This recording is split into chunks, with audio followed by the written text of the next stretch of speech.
He did not address that. He just came out to let us know that, okay, Mr. Pedro, mo ti gbaṣẹ́ sí 1 year in the office. It doesn't make sense.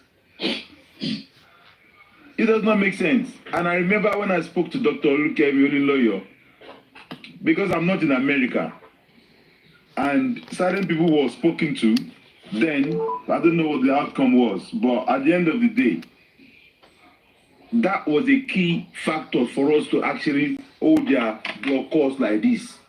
They have confirmed there that the sample Mohbad was there. So we have established that the Nigerian government have lied to us in this big case like this. So we need to go back there 100%. Ish, you are muted.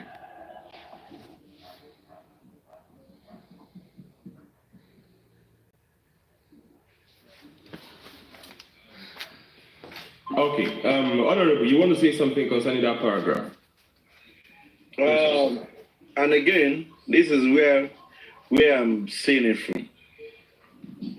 Proves again that man does not know anything as regards this case. Clearly. Because if he's in the know, he will know the position of things as of today. You understand? If he's in the know, he will know the position of things as of today. A publication on Punch, live and direct, clearly stated that NMS Lab denied ever having this thing. Up to date, we've not seen anything. Meanwhile, what we gathered from the investigation was that one Richard, their director of whatever, had a lab in US. That was that lab they took it to. Before that one now make the NMS the third party. They now said that the name that lab that he sent it to NMS was not Mohbad, Lady Aloba. They was just coming up with flimsy excuses and all those things. For me, there is nothing good, my opinion, there is nothing good that has come out from Nigerian police on this issue. Nothing good. A boys' brigade or a Red Cross, if not them handle this case, we will not get justice. For me again, Lagos State Police on Mohbad's case, the people that investigated, those committee that was set up to investigate this case, they messed up, and Baba's legal team have written to police commission that those people should be investigated. Exactly. From the day they were appointed to be in charge of this case, they can check. They can check their account. They can check collect their BVN, link all their accounts they have together. Let us know who is paying these people. Were they influenced? The IPO that was saying that the dagger that they use in prying this guy is with them, blah blah, threatening Prime Boy. Where is he saying it from? Has it been influenced? Could that be the reason that this guy is taking the file home? What is the interest? You know? So if they have done the needful, we will not be here today, and that man will not be splitting out rubbish, like one of my dear person will say, gop shite. Shout out to Amasuko. Shout out to Amasuko. Okay, now, Barcelona, you want to say something? No, not do that. No. Okay, fine. Let me proceed. Yeah? With the next thing. Sorry, thanks. Okay, now the next paragraph. After United States and for long, and it's with the corona, and we have a copy. Who cares if you have a copy? Now I get to the next paragraph. But I understand that the family members of Mohbad. Now, point of correction. There is nothing like family members. There is no members. This isn't family members. It is the father, not the family members. If you say family members, then you want to include, a so-called Black Widow, a so-called Abosede or something. But then let's just take it for you. Now, but I understand that the family members of Mohbad have also requested the corona to hold on. I have a problem with that place. I don't know whether I don't understand English. I'm gonna read that place again. But I understand that the family... Come back again. I didn't get that. I think your network. Please. Okay, now, this is it. But I understand that the family... Is it my network? I think it's your network. Already we can hear you now. We can hear you. We can hear you clearly. Now, let me read the paragraph. Is it my network? Can you guys hear me? We can hear you. We can hear you. Yep. Okay, now, let me go. But I understand that the family members of Mohbad have also requested the coroner to hold on, that they also wanted to conduct their independent forensic analysis. That place to hold on, I think I have an issue with that place. Yeah, that's an hogwash, a book statement from the Minister of Justice, Lagos State or Commissioner. I don't know if it is Minister of Justice or it's actually The crazy. Commissioner of Justice. Yeah, the Commissioner, Lawa Pedro. I mean, that's a horrendous statement. You should take that back. Baba Mohbad's legal team or Baba Mohbad himself, who is the one asking for a private autopsy, has never said they should stop the inquest. He only said while the inquest is ongoing, he needs his own private autopsy, which they've done that. I mean, I don't know why. You see why York was saying probably the statement he made was April statement, and he's not saying it in October. It's quite ridiculous that he's saying that Baba is the one stopping the inquest. That's not true. Everyone should know this. You can record this and send it to the Lagos State government. Nowhere ever. We can also ask the magistrate should it be if Baba Mohbad asked for the inquest to stop because he wants to do his own private autopsy. That kind of will be done. And it's quite sad that he said that, honestly. It's shocking and it should never be accepted. I want to believe Baba's... For me... Baba needs to even respond. I think they need to respond. I want to believe they need to respond to this media outreach they did. They need to... I'm employing Mr. Joseph Baloba to counter this with a robust press release on this, honestly. Maybe the press conference, not even a press release, because this is a slap on the faces of we seeking for justice, and we can never take this absolutely nonsense. I'm sorry, with due respect, sir, that's nonsense from you. Baba Mohbad never asked for the coroner to stop. You only requested for the autopsy, private autopsy and toxicology. Yeah, thank you. Thank you, Barrister. Honorable. Yeah, I think for me, Baba's legal team will react accordingly. Because again, it shows that this man doesn't know anything about this case. The only prayer Baba Mohbad has made concerning the inquest was in December that the inquest should be reopened, one. And another prayer that was made by Baba Mohbad was to bring everybody back to inquest to come and say what they know, about it. So there was no point in time, like Olaide said, there was no point in time that Baba said this and that and this, that inquest should stop. Now, and again, could it be that this man is reading another news, or probably is another case he's referring to, and they mistakenly type Mohbad's name in the report that they gave to him? Because everything he has been saying, I'm sure if his children should lay hands on this thing when they get home, they will tell say, Popsy, you fuck off. As an Attorney General of a state like Lagos, you are expected to be in the know of what goes around in Lagos State. Now the question is that, is it that these people that are holding or heading any position in Nigeria, is it that they don't have a mind of their own to read what is going on? Is it that they believe in what their PA and SA brings to them as reports? Is it that they don't have time to even walk on the street and feel the pain and impulse of Nigerians? Is it that they don't even take out time to leave that their comfort convoy, to leave that their this thing, and get into the bus and hear the hard cries of Nigerians? Because now it is sad that the whole Attorney General could be coming up with this primary school report and be confidently reading it out and saying it to everyone to hear. I am highly disappointed as a Nigerian, Pedro, or whatever his name is. I'm highly disappointed. Nigerian politicians needs to change their ways. Enough of your PAs and your essay writing reports for you.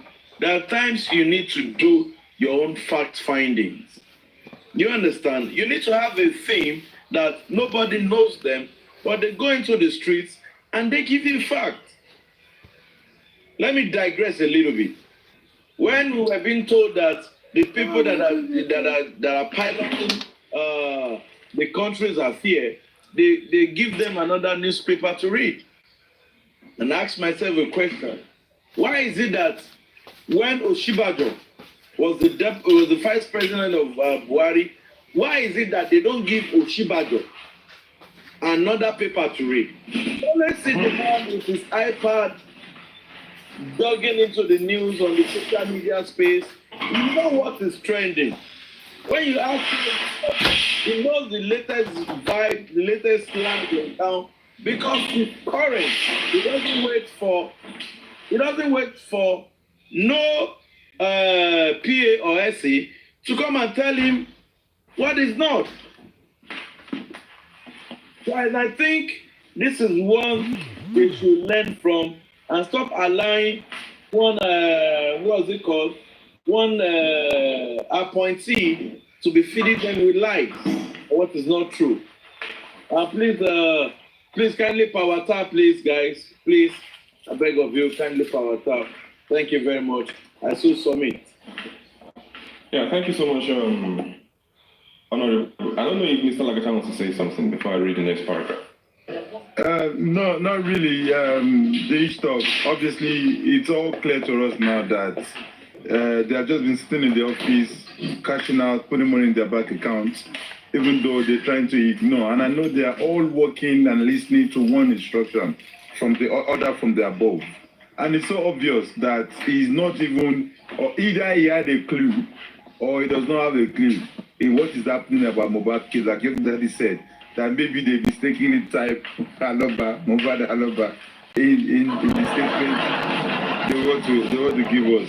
You know, it's just unfortunate that they don't know that in the world, and I'm proud to say that Nigerians are the smartest in the whole world, whether you like it or not. If you Lord do not appreciate us in our country, where we are in diaspora, they know that some people they will be Niger, they will give you a special seat in me. You know, so each talk we can go ahead with the second the other paragraph. I will meet for now. I need to take my son to football quick, but I'll be with you as well. Thank you. No, that's no problem. Let me continue. Can you hear me? Honorable, can you hear me, sir? Yep, I can hear you. Okay. Now, however, this should not stop us now that the report is out. Now, I think let me just read now. Let me go back to the previous paragraph. But I understand that the family members of Mohbad have also requested the coroner to hold on, that they wanted to conduct their independent forensic analysis. Now, however, this should not stop us now that the report is out. Which report? Is it the one that has already been treated, or there is another report? Even though it's inconclusive, even though it could not be ascertained, the cause of death could not be ascertained. And I'm telling you. Let me just finish that, please. Yeah. I'm very sure. Now. However, this should not stop us now that the report is out, I am very sure if the legal advice was not out last week, it should be out this week. And those to be prosecuted will be prosecuted. And those to be prosecuted will be prosecuted. My question, please, Barrister Laide, you know you're a legal team. You are a learned person. What other report are they talking about? Is there something these people are not telling us? Is there something these people are not telling us, Barrister Laide? I don't know. I think maybe there's a report or there's a result somewhere. They want to manufacture from somewhere. I don't know. I don't want to. But based on what they said, like they want to prosecute. What's talking about prosecution? Prosecuting who and who?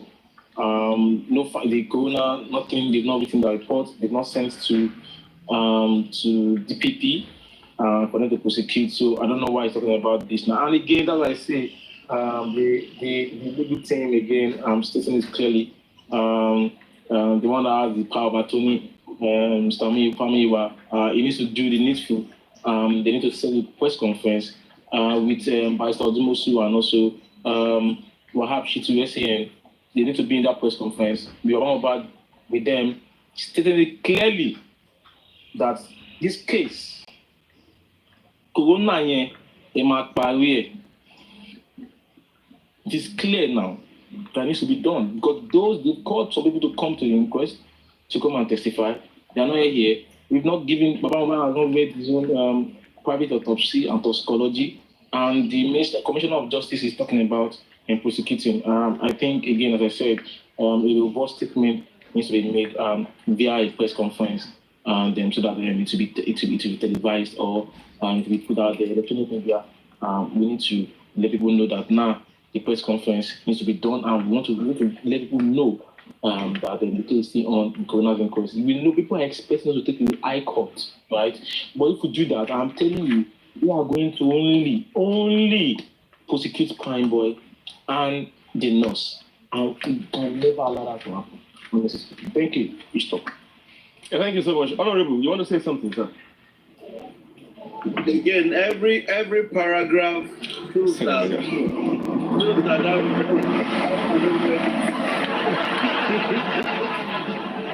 Honorable, this is the way you talk. Make we digress a little bit. This is the way you talk. Yes. Reminds me of a story yesterday. The story of someone who called herself a barrister. A businessman came to meet you. Okay, in one way or the other, the man requested for your number. He wants to ask you out. Blah, blah, blah. I do business, plenty money. And you were recording the man. As a lawyer, you were recording the man. Not that the man is committing any crime. You were recording the man. And you still did not record, though. You recorded and you posted it on social media. And you claim you are a lawyer. Now that the man has slammed it out with 200 million naira lawsuit now, I know, say by now. Gbogbo owó tó fi rán lọ sí school, á lọ gba gbogbo ìpadà school tó máa fi rán lókè. So that is just a little digression and we have to do that I had to do that to show that sometimes, I'm sorry to say, sometimes in getting position in Nigeria, maybe it is just like, I like your daughter, and because I like your daughter, oh yeah, come and be a minister of information. I've slept with you before. Oh yeah, come and be a minister of tourism. You understand? Maybe during the campaign, there's one person that can lie very well. Exactly. Minister for information. Minister for information. Exactly. Lai Mohammed. You understand? When you look at the person, the current aviation minister. Seriki, when you look at the current aviation minister, you consider like aviation minister. How did he get there? You understand? It's because of the way the man was gallivanting up and down during the 2023 elections. And they were like, how can we compensate him? Let's give him this particular position. You understand? Well, exactly. So, that's what is obtained. That is why you have a son that is heading a portfolio of Minister for Power and Housing. That is when you have medical doctor as as Minister for Youth and Sport.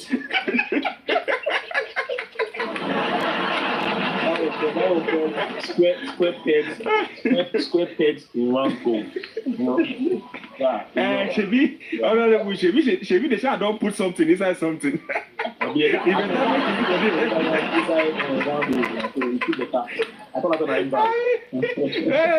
Whether they're around, they're square. They shall don't put something inside. But seriously, it's not a laughing thing. And when you see this thing happening, that is one of our major problems. When you have somebody that you have a pastor that read theology, and is now being handed over as Minister for Defense. It's so funny, and that is why we are where we are today. Honorable, that was still good now. If you use pastor, do Minister of Defense. He go use it. Angel Michael and Angel Gabriel, and he go call it Holy Spirit. Tó bá yẹ pastor tó ṣe tó bá yẹ sàkà máa jẹ nǹkan ni.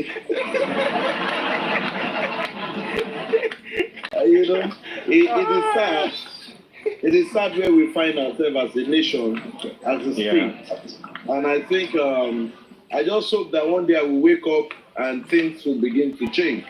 But for now, we don't see anything that is changing. All the policies they've been putting in place, we are still looking. Okay, probably they said that the policies are still in the incubation stage. So we are waiting. When the whole thing will manifest, and we'll see what will happen by then. So please continue reading. Okay. Now, I might get to a little bit of noisy place, but then I will still continue. Now, after that paragraph, we said that's the position about Mohbad's case. It is not a deliberate delay. Okay, it's not a deliberate delay. Now, at the Lagos Forensic Laboratory on the island not being destroyed during the NSAS protest, the case would have ended by now. This is not the first time they're going to be coming up with this kind of excuse of NSAS, and the lab in Lagos Island, blah blah blah blah blah blah. Let me continue. We would not have had cause to send the report outside the country for analysis because we had the facility here then. It is not cheap to do such analysis. In the US, it runs into thousands of dollars to get it done. Now, that place, it runs into thousands of dollars. I want us to talk about it briefly. I want us to talk about it with respect to those that are saying toxicology or autopsy or whatever it is not supposed to cost more than 1 million naira or 2 million naira. You understand where I'm coming from, Honorable York? Yeah, I get to my brother. If the Lagos State, if the Lagos State will come out to say it runs into thousands of dollars, then this our own private should not be different. For those that are trying to chop down on the GoFundMe, the Access Bank, to do autopsy or blah blah blah, will only cost 1 million naira, maybe $1,000. You understand? If the government will come out and say it costs thousands of dollars, then I think they should reorientate themselves and school themselves to know that if it is okay for the Lagos State government, it is also okay for the private one that we want to do. I don't know if you want to say something about that. Okay, let me just quickly say this as regards what the Attorney General of Lagos State said, that it cost a whole lot of money Likewise, we know that it's just only people that are deluded, people that lacks brain, that will say that toxicology and autopsy is 1 million naira. First of all, even right there in Nigeria, how much does it cost? Not to talk about you have to take sample, you have to store it. It's a private thing. They're not going to store it for free for you. You have to transport the specimen. You understand? Then these people you are transporting it to, what is the exchange rate for crying out loud? When you talk about 30 million naira, what is it in pounds? I don't know the country they took the sample to, but converted to pounds, that's how much? 15,000 pounds. How much is that? That's chicken change.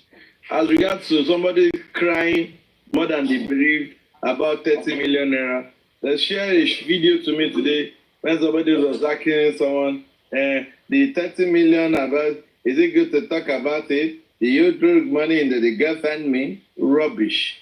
Some people, your career is not media. You can't force it. Don't go and plot, Emma Lodino, acting Shango, Lalude. That's your calling. Your calling is Bablao. Bablao arts in series movie. Not come on this thing and be saying you're interviewing somebody, the 30 million, you're interviewing somebody, is it right? When you donate for somebody that is diagnosed with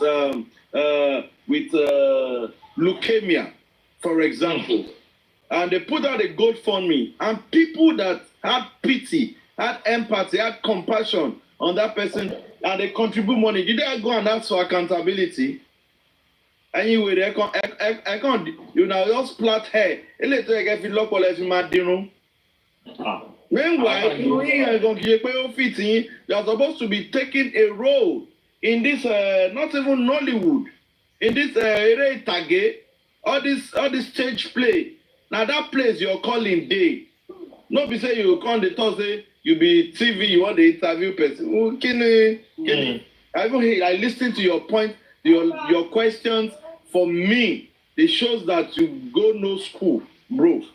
Oh, lost school, koko. To ba lost school, that means I let you lo. Oh, ni opolo koko.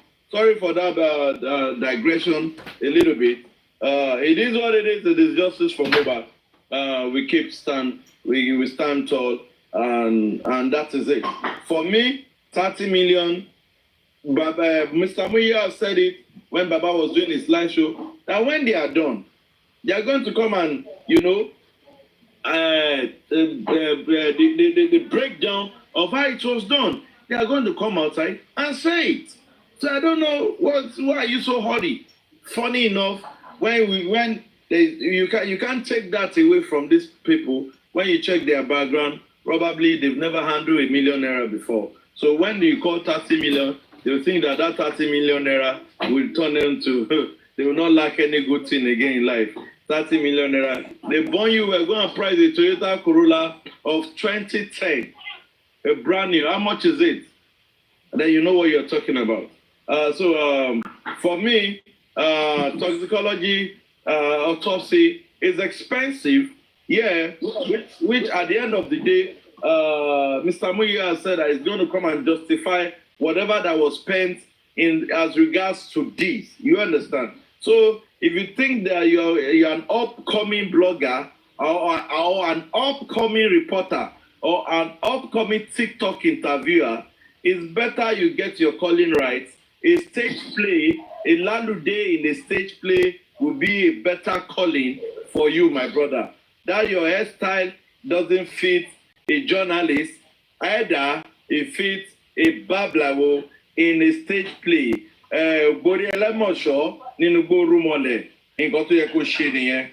You understand? So thank you very much, my brother. Continue. Thank you so much. I know. Now analysis, I say make this man do. I don't know. I don't know where this man carry us. Oh God, we are due thousands of dollars. Okay.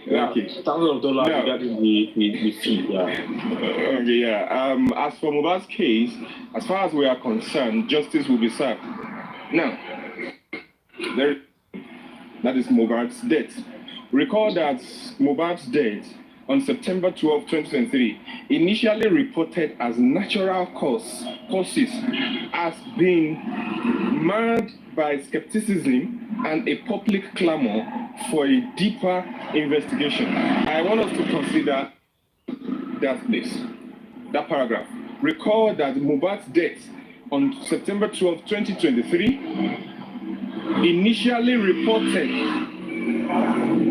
as natural causes, has been marred by skepticism and a public clamor for a deeper investigation. Now, my concern, yes, my concern in that place is reported as natural causes. What information did they feed this man? What are the natural causes? Bishop, can you hear me? Yeah, I can hear you. I didn't know where you're reading that from. Are you reading from Vanguard or Time? I'm reading from Vanguard. From Vanguard. And you just said, you're talking about a headline or something. Like, is it the one saying that Vanguard guy, sometimes in a report like this, after the... This is subheading. This is subheading. No, this is not a quote. There is no quote there. I think it's from what they were discussing generally. It's from what they were discussing generally. Okay. I was thinking it was the Vanguard person. I was just feeling that well, according to this one, it's a subheading. You understand? It's a subheading, and that's the reason why I would want to say probably he's trying to quote the man. Okay. Yeah. So, and that's the reason why I also want to personally ask the question: what natural causes were listed as part of those things that caused the offing of Mohbad? What natural cause? You get? I don't know. Maybe I'm not in the picture. Maybe people in the comment section can actually help us. No, I don't think anybody can answer that because they're just like natural stuff there. I've seen today the Dakota mom, told Joe Bad, Mr. Baloba, and that he needs to go and roll, like. In English, I think what the meaning of roku in English, I've forgotten. You need to go and call invoke the spirit, or call the spirit. Sorry. Thank you so much. Invoke the spirit. It shows definitely that it didn't die naturally, and that's for the low people. They don't go that route. But the fact that the partner also said he was spied and tomato vinegar, blah blah blah, and also is not injected, it definitely is not natural as far as we are concerned, and. So the natural stuff that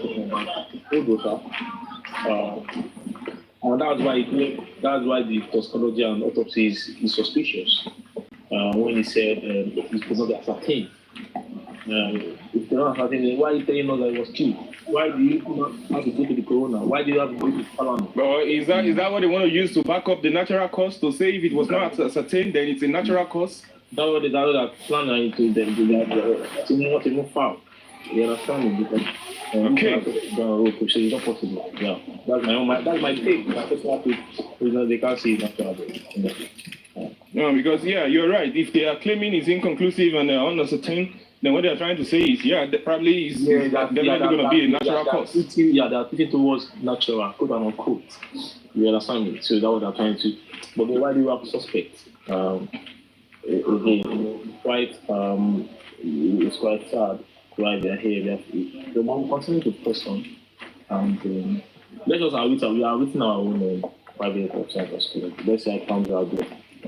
Let's see. Okay. Deeper investigation. Now, despite an official autopsy, now this other paragraph also is very important.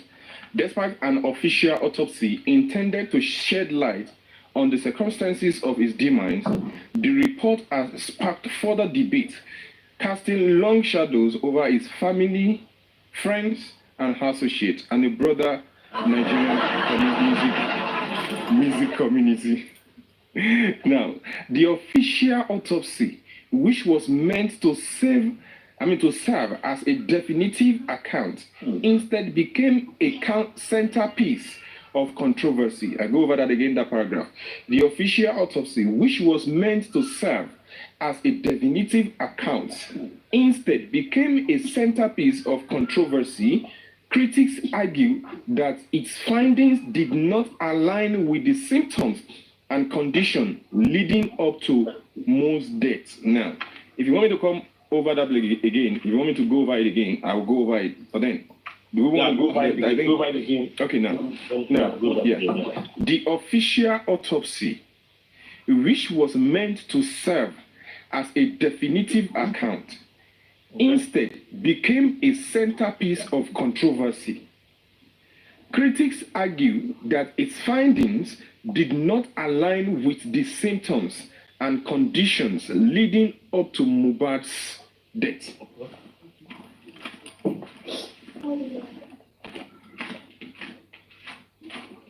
I don't know if anybody wants to say something concerning that, because that particular place, we have a concern. We have a concern there.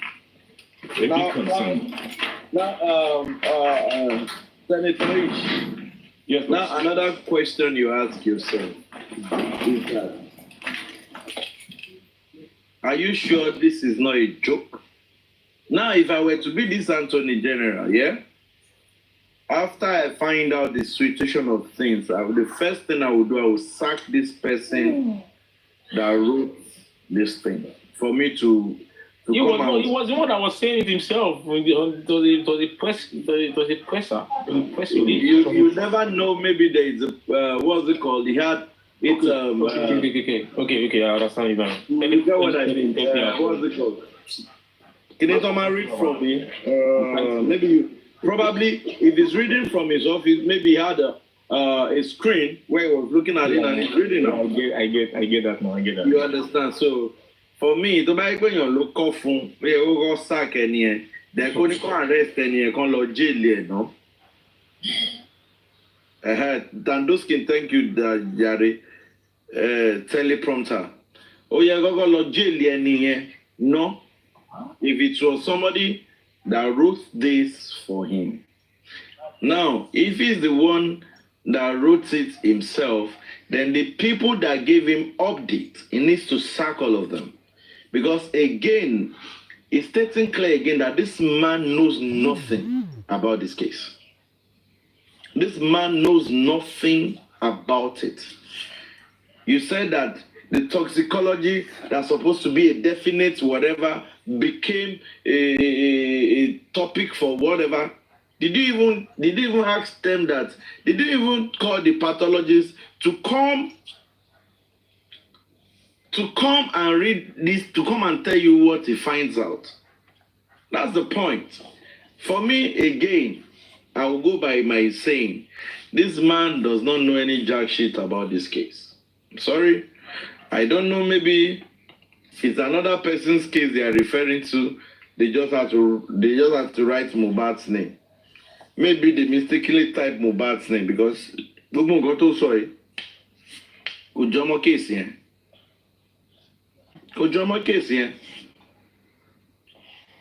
For me, that's my own submission on that.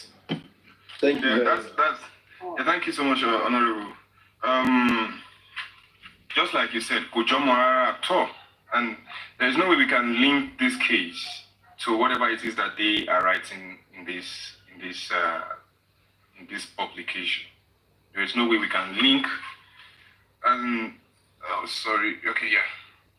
Because if you go ahead and you say the official autopsy, which was meant to serve as a definitive account, we can load now, which was meant to serve as a definitive account, became a centerpiece of argument because critics argued that it didn't align with the symptoms. Now, my question is, the symptoms and condition leading up to Mohbad's death. Symptoms and condition. Mr. Westo, thank you so much. I see you, sir. Symptoms and condition. Barrister Laide, critics argued that its findings did not align. Critics will involve people like us, critics will involve Sanshitu, Barrister Odumosu, and the legal team, right, argue that its findings did not align with the symptoms and condition leading up to most deaths. Now, what is the symptoms that they are talking about? Is it circumstances? Is it the inspection of the body? Whatever. What is it that they are trying to talk about in this place? I don't know. Are you there, Barrister Laide?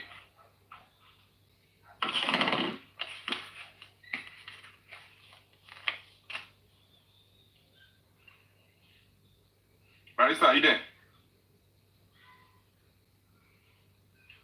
I want to laugh you. Like we Barrister still on Mummy. So let me read. Let me read this. Honorable, this other battery is going down.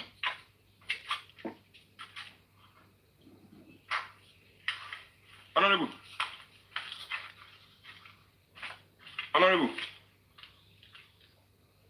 I think I check my iPad whether I go open. Okay, sir. We'll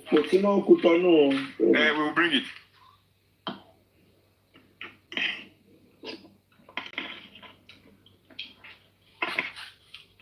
Because this other one, the power is going down. So.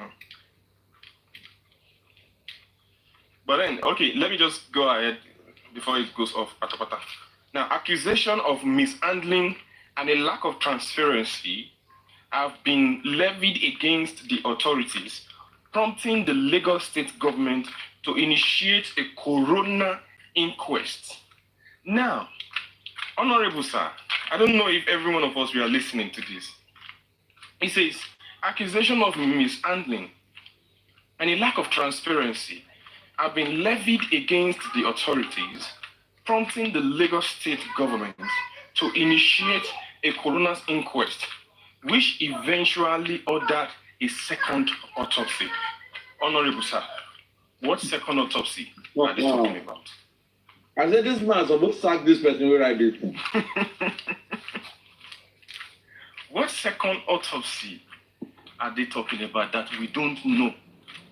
Or is there anything? Yeah, but the second autopsy, could it be the second autopsy, quote unquote, is our own autopsy?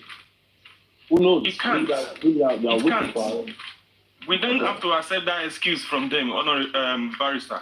I'm trying to. We can't accept that question. Because what you play the devil's advocate. Because what they are saying in this place, is that the coroner inquest.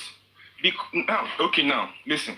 What they are trying to say in this place is that if you look at the previous paragraph stated that accusation from critics shows that blah blah blah. So they now said they set up a coroner inquest. Yeah. The coroner inquest that they set up now led to another autopsy to be conducted.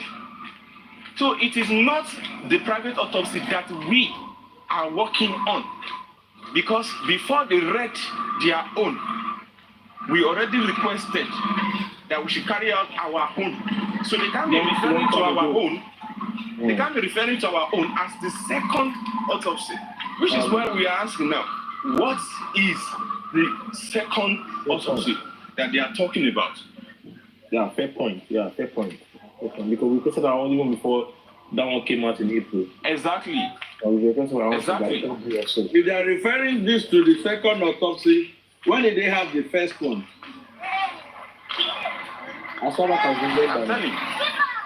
Or, Barrister, is it possible? Honorable, is it possible that, okay, let's assume that, yes, they really did the autopsy. So they hid the original document, which was the original result. They now brought out a fake, or they now brought out something to read for us. So because we didn't agree with it now, they will now go back now and go and bring the original one. If that is if at all they did carry out. Because if they said they order for a second autopsy now, then we have to wait for another how many weeks or how many months again for their second autopsy to come out. Yeah, fair enough. Yeah. Let's keep our fingers crossed. We are watching. Okay. We are doing like a batch Okay. for them to they put their own self salvo, and then we are going to try our own song we resume when the corona important. And then hopefully our own efforts are successful. I don't there might be similarities in what is speak for, but there'll be differences in so many things. That's because I'm very sure about that. And because how can you do autopsy and toxicology and say it could not be ascertained?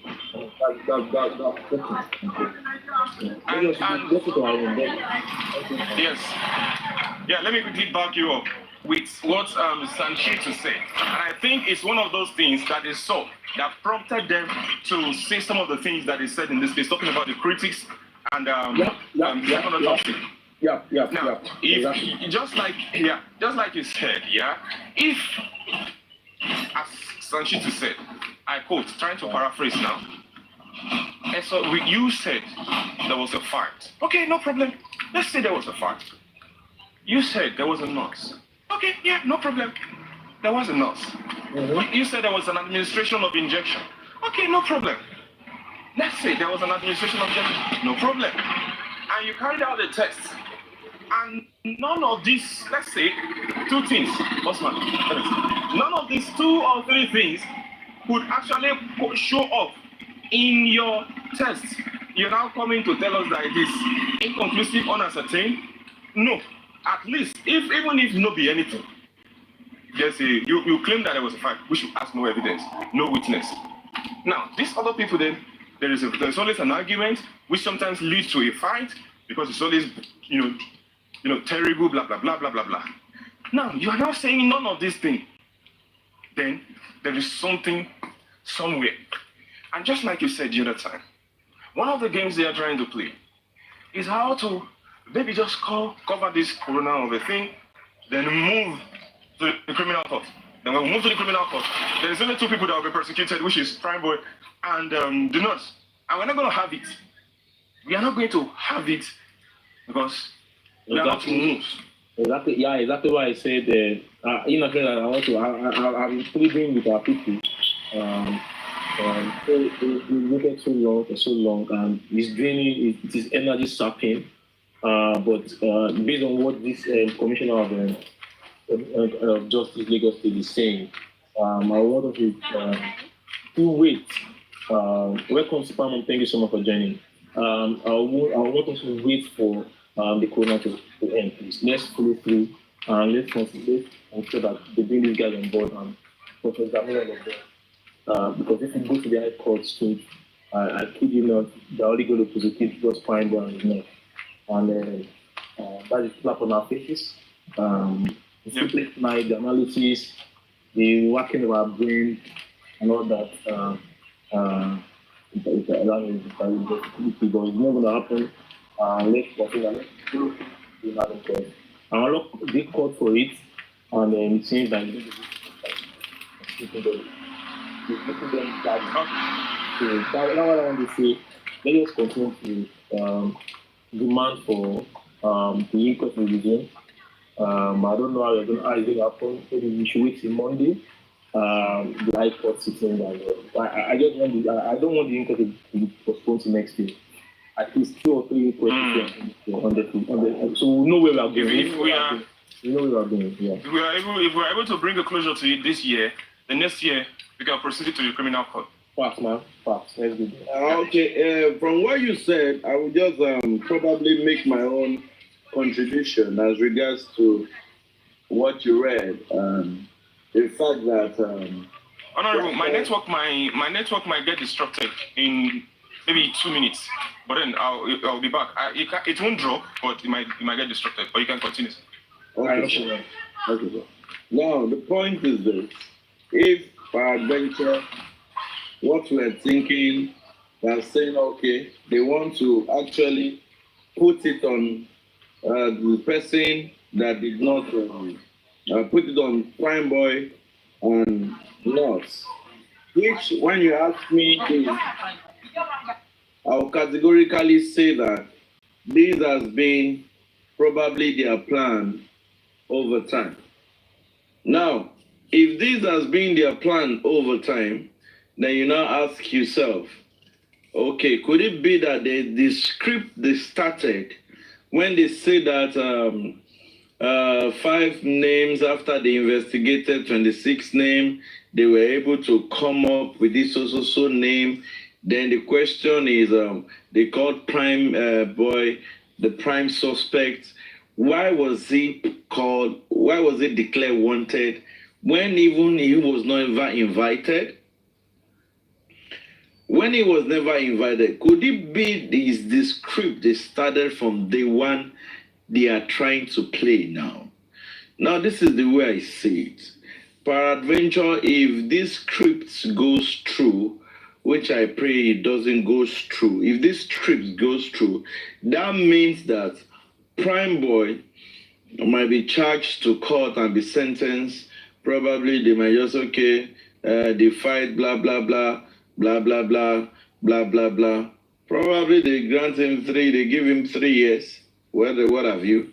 But the North especially might be given whatever charges, secondary murder, he doesn't have any license to give injection, bala, bala, bula, bala, bala. They knock him with it, they won't knock him. Now, the question is, for the fact that the face of the nurse is not common on the Instagram, when you see her without makeup, she's different. When you see her with makeup, you'll be thinking that, is this person a Nigerian or not? And the fact that the mother of the nurse came out was crying that Nigerians, and all of a sudden, the mother went silent. Could it be that the power that be have reached the mother and they've told her, don't worry, we are behind your daughter. Your daughter is not going to jail. But could it be that they want to use the approach of Bobrisky? And this time around, could it be that probably after she has been sentenced, blah, blah, blah, they will look for another person to replace her. They give her another passport of another country, and so amount is deposited in her account to go and start her life in another place. Could it be? Because I'm trying to think that why would they still after a year and a month, when it is established that nobody saw the fight, when it was even established that, okay, when this guy had this fight, Sanshito established it technically that, was this guy taken to the hospital after the show? They said no. He went further and said that, meaning the injury was not severe. Because if it was severe, it should have been taken straight up to the hospital for treatment. Now, they said something happened in the house when they got home. Oh, okay, fine. Something happened in the house. What now happened in the house? What happened in the house? The man still established that it was whatever happened in the house after it happened that a nurse was called upon. And for us that we are smart, we can read in between lines that what Sanshito was trying to establish in that point when Darusha gave his testimony was simple. The fact that whatever happened in the Ikorodu cannot take the boy's life. It did not require you called this thing. You didn't take him to hospital for emergency. Now, something happened in the house. After something happened in the house, a nurse was called upon to come and treat. So could it be that it's what happened in the nurse house that required the nurse to be called upon? Which is not far-fetched. So we are still telling people dal 24 ottobre al cinema.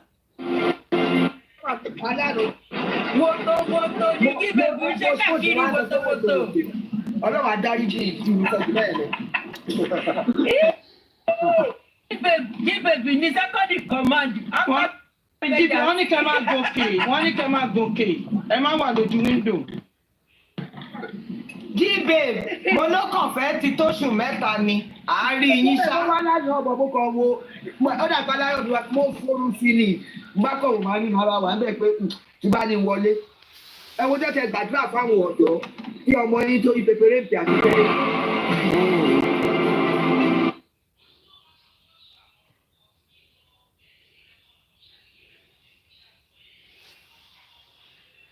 Ibi tó sọ gangan yẹn pé wọ́n ní kí bàbá máa bọ́ síta yẹn lèmi fẹ́ gbọ́. Ẹ máa gbọ́ gbogbo ẹ̀ lèmi ò tún padà gbọ́ èmi rẹ́kọ̀dì mo kò ń bẹ̀ ni. I don't know if that answers your question. No, it does, darling. I'm just going to see how Punch wants to report this now. No, you know their usual madness. But Mr. Right, sorry, let me quickly say something. I saw Mufasa's comment now saying, why are they upset? Because they can't manipulate the DNA. Yes, because they can't manipulate it. I don't know if I have to say this. Mr. Lawyer, maybe I should just keep quiet because then they were trying to push like they already have maybe trying to say I have my own doctor to take in charge, to be charged of it, and which our lawyer said no to. So that might be part of what is making them to go gaga. Do you hear that? Sorry about that. Mohbad ní tẹ̀ mọ́ bí mo ṣe lè plọ́ kìíní gan. Ẹ ṣáàṣì máa gbọ́ ná. Ẹgbẹ́ sẹ́yìn díẹ̀, what did you just say did I hear? Actually, I don't like playing their voice here, but just take it back. I want to be sure. Mi ò tẹ̀ mọ̀ gan pé tèmi gangan fúnra ẹ padà sọ̀rọ̀. Mo máa tún play ìsìn ẹ̀ ní sùúrù. Nísinsìnyí tèmi sọ pé nǹkan ìwọ́n wá sọ pé kí ló ṣe tínú àwọn Team Justice Odo. Tèmi fúnra ẹ wá sọ pé ìgbà tí wọ́n sọ pé wọ́n máa ṣe díẹ̀. No, what Temi said. You put it back. No, I'm going to play it. I will put it back. I'm just trying to tell you first. Ẹ má worry, gbogbo ẹ̀ mo máa play fún yín. Tèmi wá sọ pé ìgbà tó ní wọ́n fẹ́ ṣe DNA yẹn wípé wọ́n wá sọ pé wọ́n máa wípé àwọn ní doctor àbí lawyer tó fẹ́ ṣàbí nǹkan kan bẹ́ẹ̀ pé lawyer Wùmí àbí kóòtù wá sọ pé rárá pé wọn ò ní gbà. So ó yẹ jẹ́ kí tún gbogbo ẹ̀ play fún yín láti bẹ̀rẹ̀ rẹ̀. No, láti díẹ̀ don't take it too much. Okay, èmi ò mọ ẹ mọ nǹkan ni ẹ sister fóònù tí mò ń lò yìí kí n má tàn yín mí ọwọ́ rẹ̀ mo ṣáà try mi so màá ṣáà play ẹ̀ fún yín ẹ yẹ kí n sùn síwájú dẹ̀ ń gbà yín. Saying why are they upset? Because they can't manipulate the DNA. Yes, because they can't manipulate it. I don't know if I have to say this. Mr. Lawyer, maybe I should just keep quiet because then they were trying to push like they already have maybe trying to say I have my own doctor to take in charge, to be charged of it, and which our lawyer said no to. So that might be part of what is making them. My sister pause it. Quiet. I'm sorry. My sister pause it there. My sister pause it. So come on, Miss Iko. Now, listen. She said, Baba lawyers, they were saying they have their doctor that will take in charge of the DNA. And our lawyer said no. In charge of their own DNA. That was the questions. That was the question. Hold on. Wait, I need to. Ṣé mo pé nígbà tí kí n tó bẹ̀rẹ̀ sí rẹ́kọ̀dì yẹn, ẹni sùúrù. Ṣé mo pé TikTok lawyer gọ́gọ́ tí sọ̀rọ̀ bíbí báyìí, tèmi nìkan ló sì sọ̀rọ̀. Tí neighbor mi tó interpret nísinsìnyí tó interpret nísinsìnyí ni mo sọ pé o interpret dáadáa. Kì í ṣe ògbà tí àwọn fẹ́ lo dọ́kítọ̀ àwọn. Lọ́yà jẹ́ sọ pé ẹ lè lo dọ́kítọ̀ tí yín. They were saying àwọn fẹ́ lo dọ́kítọ̀ tàwọn. Lọ́yà ní pé ẹ lè lo dọ́kítọ̀ títí yín. Pé bí nǹkan tó ń bí wọn nínú and which is true wọn ò lè lo dọ́kítọ̀ títí wọn. Ṣé bó tí nìkan lo dọ́kítọ̀ tí wà ní? Ẹ jẹ́ kí n máa play nǹkan tẹ́ni ẹ̀ gọ́gọ́. Ṣé mo pé kì í ti ṣe gọ́gọ́ tó sọ lélẹ̀? Ẹ ti fún bẹ́ẹ̀ ní wrong interpretation mo ṣe ní kò gbé padà. Okay, ó yá. Ṣé wọn ṣí èrè? Lawyer TikTok, please. Ṣé wọn ṣí èrè? Wọ́n ló pariwo ṣé wọ́n ṣí èrè bí ọmọ sábà. How can they have their own doctor? Ṣé ti gbọ́ bẹ́ẹ̀ yẹn? Mama is not that ṣé mo pọ́ ti ń sọ̀rọ̀ yẹn kó tó di pé tèmi sọ tiẹ̀. Nǹkan tó ń sọ ni wípé wọ́n ní lọ́ọ̀yà sọ pé àwọn náà fẹ́ wípé wọ́n ti ní dókítà tiwọn tó fẹ́ ṣe. Wọ́n wá ní kóòtù sọ pé rárá. Ọ̀rọ̀ tó ń sọ tẹ́lẹ̀ nìyẹn kí tèmi tó fẹnu sí o. Okay. Now are you saying After the government bá ti ṣe titi wọn, àwọn fẹ́ ní doctor post it so that we will not miss it. Ṣé nǹkan tí mo tọ́ àti oh God where is my doctor? After tí kóòtù bá ti ṣe titi wọn, àwọn fẹ́ ní doctor ni wọ́n ṣe no sí ni àbí kó sọ pé àwọn fẹ́ ṣe kókó kan àwọn sọ pé àwọn ti ní doctor tiwọn tó máa ṣe tiwọn wọ́n ní kóòtù sọ pé no sí ẹ sì já máa gbọ́ lọ. The young lady and this to this, they'll push for this one so that eventually she'll still have to fall into their trap. And the lawyer and Omowummi, they saw that coming from a long mile through, and they were well prepared for it. Part of it was them trying to push that the court should bar them from taking this to the media when the result comes out. If you've come out to tell your fans that, why are you afraid that when the result comes out, they shouldn't go back to the media to say, hello, why are you afraid? That's what it should be. Pass it there. Now, this man only refer to Baba. Only if you come out to say Omo. Now, why are you afraid to take it back to the media? To take the result back to the media. That means to say, maybe this person is trying to say, Baba is afraid to take the result back to the media. Hey, George, Timbara, Mommy J, goodness. Enter back, but she more right explanation me be. Hey, George, Timbara right. Okay, you know you are supporting with me. They will not believe you. I want another person. Go down below. And you still supporting with me. MFM, what is called targeting? Baba have not. Look at you, so cut last money more than that people is so. So possible any suru. Why will you say that? What man daja lẹ́yìn? Ṣé bàbá ti sọ bẹ́ẹ̀ ni? Nǹkan tí bàbá sọ, but MFM so possible. Bàbá tó lọ pé òun fẹ́ DNA. Àwa lọ sí court, àwa ní pé òun ṣe DNA mọ́ àbí kí lọ́tọ̀ àti sọ. No, wọ́n sọ pé òun ò ṣe DNA mọ́ ọmọ. Ìgbà máa ṣe kí ni ẹ máa fi Yorùbá là. Wọ́n sọ pé òun ò ṣe DNA mọ́. Wọ́n ní kí ló dé tí bàbá tó ti lọ sọ fún yàn pé ọmọ àlè lọmọ. Kí ló dé tí bàbá ṣe wá bẹ̀rù wípé wọ́n máa mú result padà lọ síta. Take it back there. Okay, kí ló ṣe pé bàbá sọ pé kí ló ṣe pé bàbá ń bẹ̀rù? Kí ló ṣe pé bàbá ń bẹ̀rù? Kí ló ṣe pé bàbá ń bẹ̀rù? Ìṣọ̀lá analyze nsìn àbí? Kí ló ṣe pé bàbá ń bẹ̀rù? Irọ́ tó ń pa ni mò ń sọ. In advance fún bàbá. Bàbá never said that. That's something of that already. Gbogbo ọ̀rọ̀ tó ń sọ yìí ọlọ́pàá mi. There's something to add. Because you've now started making different arrangements so that you will be in custody, the first line, will be in the front row to have access to these results, to be able to manipulate these results one way or the other through your own agents. Ẹjọ́ ṣé tó ní kálukú bá ṣe tiẹ̀ bí wọ́n ṣe sọ pé àwọn yẹn sọ pé wọ́n ní dókítà tiwọn àwọn náà ní dókítà tiwọn ṣáà ní ẹni tí tó fẹ́ manipulate kò ní sí gbogbo eléyìí tí dáhùn sọ àwọn wí ni. Let doctor tó bá máa lò bíbí from the government first then later àwọn méjèèjì lè lọ máa wá doctor tí wọ́n síbi tó bá lọ. Wise merit. Baba has a case already. Don't stress yourself. Baba has a case already. I just want to say na lie dey lie.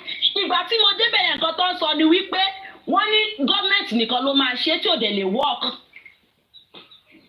Dára wọn láàmú ni táwọn lọ́ọ̀yà bàbá ò bá mọṣẹ́ wọn ṣẹ́ ló kù. The same government tó bá ní àbàbá kí ló dé tẹ̀ fẹ́ gba result mi tó sọ bẹ́ẹ̀ ṣùgbọ́n ìjọba tẹ sọ pé toxicology wà inconclusive. Báwo lẹ ṣe wá fẹ́ jẹ́ kí n gba ilé ìgbọ́? Wọ́n ṣẹ̀ṣẹ̀ wá jáde. Wọ́n ṣẹ̀ṣẹ̀ wá jáde lẹ́yìn ọdún kan. We understand now. Okay, ṣé kọ́kọ́ tó gbé wá fún wa ní ìṣẹ́ bí Olúwọlé náà ló fẹ́ gbé wá fún wa. Wọ́n ti máa pa lórí ọgbọ́n àmì ẹ̀ náà. Wọ́n ṣẹ̀ṣẹ̀ wá jáde lẹ́yìn ọdún kan. As long as it's coming from the Nigerian government, it is Olúwọlé automatically. Automatically, it is going to be inconclusive. Àwọn gbé kí ni wọ́n ti lọ ṣe kí ni wọ́n máa fẹ́ gbé rìsọ́ọ̀tì títí ọmọ wa fún wa káwá fẹ́ gbàgbé. Mọ́mí ẹ̀ ń jẹ́ mọ̀ kan tó fẹ́ ṣe ni wọ́n á lọ mú sáǹpù bàbá ọmọ gangan wọ́n wá sọ pé òun lọ lò. bí ó ṣe yẹ kó rí nìyẹn kí bàbá ṣe tiẹ̀ kò ní dàbí tí mo tán sọ pé wáì tí bàbá ò ṣe mú kíní tiẹ̀ lọ kí bàbá bu tiẹ̀ kí gọ́ọ̀mẹ̀ntì bu tiẹ̀ nígbà tó ń kọ́kọ́ la àyà ọmọ yẹn so nísìnyí tún wá lajú wálẹ̀ mo ní nǹkan tó ń táwọn people ń try àti sọ yẹn àti pé kí ló máa mú bàbá tó bàbá ṣe sọ pé ò fẹ́ kíkì ní ìwọ public kí ló fẹ́ mú bàbá kò sí so which means pé gbogbo narration ẹ̀ báyìí. Olúwọlé ṣẹ́dọ̀ máa lọ mú tó Olúwọlé wa ó yá private autopsy àti toxicology tó wá ṣe náà látijọ́ iná wẹ́ẹ̀dì láti mọ̀ pé yẹn wà nínú wọ́n ti wà lọ́wọ́ ìjọba ní ọ̀gá fún yín ẹ̀rọ jẹ́ kí ìjọba ọ̀gá fún yín ó ti wà lọ́wọ́ ìjọba lójú lọ́dà ní ìgbà. síbẹ̀ má sọ bẹ́ẹ̀ síbẹ̀. He's out now he's out ìjọba ní kẹ́ máa sọ fún mi kọ́ kà á fún yín wọ́n ti rẹ́ẹ̀dì fún wọn bàbá ò lè kà á fúnra wọn ìjọba ní máa kà á. Wait. As a matter of fact, shame on the Nigeria system, shame on the Nigeria government, shame on the judiciary system. Kọ́ lọ ṣe kọ́ gba sample èèyàn kọ́ lọ ṣe toxicology lórí ikú òkú tí ò tí ì pọ́dún méjì tí ò tí ì jẹrà nínú wọlé tó ń lọ ṣe ní all the way from the US. They later found that he was not carried to the lab tó sọ pé káyè lọ. It is a disgrace. Shame on them. Do you let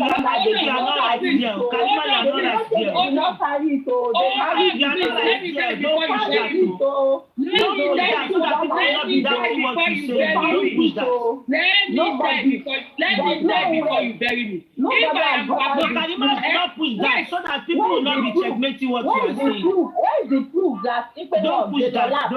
It was taken there. Don't push that. Let me die before you bury me. As a matter of fact, lẹ́sẹ̀kẹsẹ̀ tó bá jẹ́ pé mi ni bàbá màá máa jẹ́ kó yé wọn pé sẹ́ I will not accept any result from any of the judiciary system from Nigeria and the Nigeria government because why? Because ìgbà tó sọ inconclusive wọ́n rò pé àwọn ti jẹ lọ ó wá inconclusive wọn tó sọ lọ́jọ́ kìíní àná ó máa wá hàn tí wọ́n bí DNA sìn àfi táwọn lọ́yọ̀ bá mọṣẹ́ wọn níṣẹ́ nǹkan tó yẹ kó máa fún Okay, let me put this to you. I believe in Nigeria system, judiciary, whatever. Okay, kí ni bàbá lọ ń ṣe ní court láti jẹjẹ? Tí wọ́n bá believe. Was Baba expecting them to give him the sample? Hold on, let me learn. Was Baba expecting them to give him the sample to go and do it? Because Baba was going to the court because he think he will get true justice. But along deny everything was manipulated. If you are not my follower, I better come up for you. He became disappointed. You carry your fake profile, come for somebody. I'll block you. Want to come for? Go and come for her on your platform. One boy. At the year your network is not good. You are not my follower. You telling me you want to come for somebody. Baba believe in the Nigerian judicial system. He has been stressing himself. His time, his money, his sweat to go to the court. The platform he found out that the court, the judicial system cannot be trusted. That is why he couldn't trust them any longer. And he cannot be fooled. Baba is done. But they can't continue to be fooling Baba for how long? He has been fooled for over 1 year. Nigerians have been fooled for over 1 year. So enough of that shenanigans. Sorry, let me tell you this. Because why is merit in play? Why is merit never they can call no? They will move fee. Let me just say this thing. Since now, as it say, Nigeria government are not to be trusted. Baba does not trust them. They don't want anything from them. Please, then, where is the justice coming from? Or who is the person giving it? Good news. Did the Nigeria government give you the result of the toxicology? Did you have a result from the Nigeria government? The Nigeria government said it was inconclusive. So where is the private one? But wait, do you forget that? Do you know anything about science? then you have to reattempt it tó bá ṣì ṣe nǹkan ní lab tó get report ó máa reattempt ẹ̀ ó máa reattempt ẹ̀ láti get it.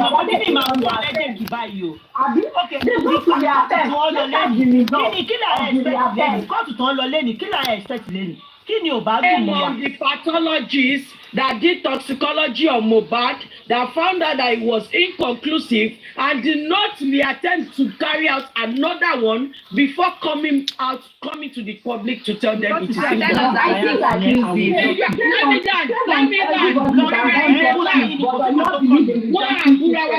Good news, hold on. When you are in a lab and you are trying to perform you are trying to carry out a test or experiment, if you haven't gotten the results that you are looking for, you will continue carrying out that test. Is it that you reduce the volume of the things that you are using? You will keep carrying out that test in the lab until when you get your final results. You will not give up.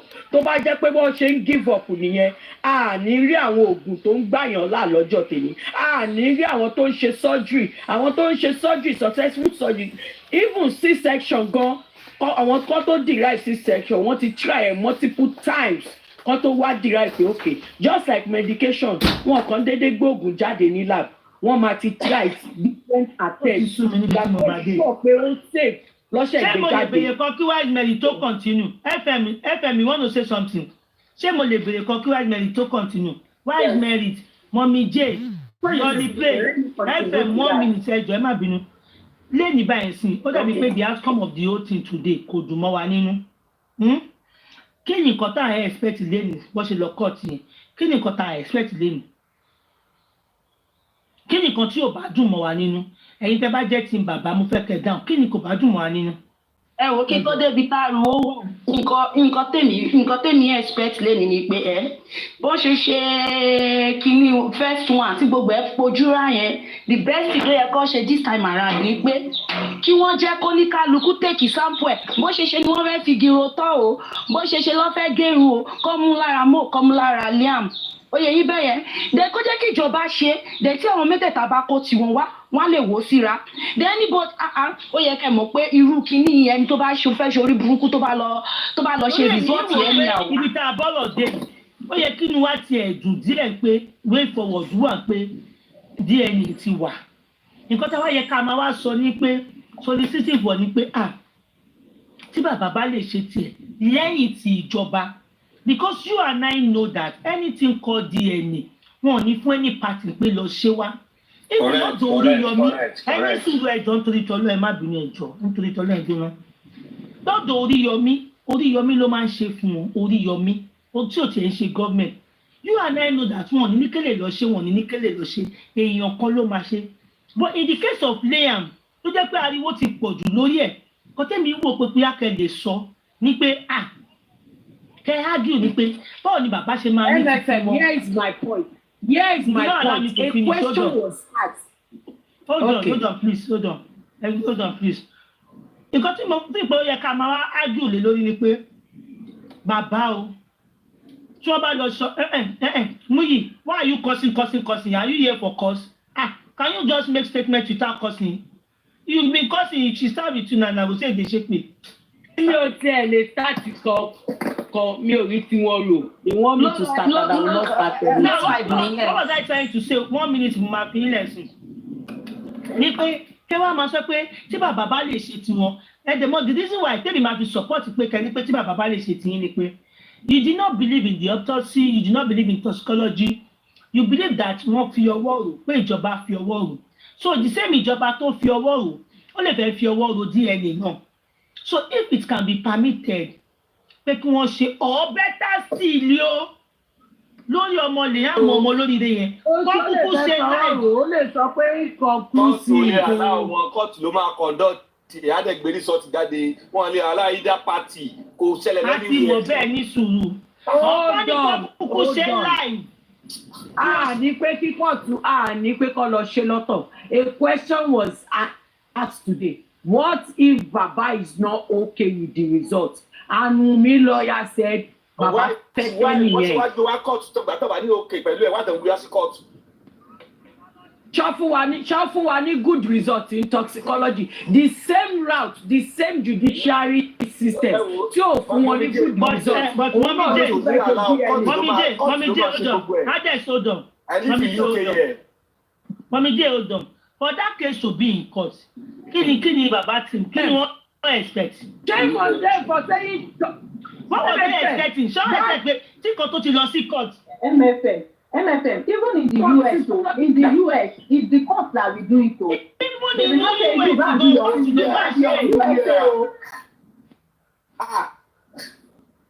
Can I say something? MFM, they caught this guy. They took sample and came back and said, FM ní ìsìnkú o. FM ẹ má bínú. Ohun yóò lọ sókè ní ẹ má bínú ẹyẹ sọ. Okay, mo kí gbogbo lé. Lórí DNA yẹn, àkọ́kọ́ ń bẹ̀ tí nǹkan tí expect kí government ṣe, fine, court ló máa ṣe DNA. Kí wọ́n jẹ́ kí bàbá náà ní access láti ṣe tiwọn, láti fi rí nípò ó dá wọn lójú pẹ̀lú result tí wọ́n bá mú wá. Because statement kan tí Wunmi sọ òun lèmi dì mú o ní pé they want to use DNA to shut me up. Olóye ni gbogbo wa o. Kí ni ọ̀rọ̀ yẹn kí ló mean? They want to use DNA to shut me up. Gbogbo ọ̀rọ̀ tí Wunmi ti ń sọ bọ̀ láti ọjọ́ ẹ̀ ẹ padà lọ máa gbọ́. Fún èèyàn tó bá ní òye ibi bẹ̀ yẹn ọ̀rọ̀ kì í sí ibi bẹ̀. So wọ́n kàn lè sọ pé gọ́ọ̀mẹ̀ntì ti manipulate kíní. No, they can't just bring any results. Somebody like me, I will not accept it. Somebody like me, I will never accept what our government are doing now. Anybody tó bá máa ṣe kó ṣe. Yes, inconclusive result of the toxicology requires further testing.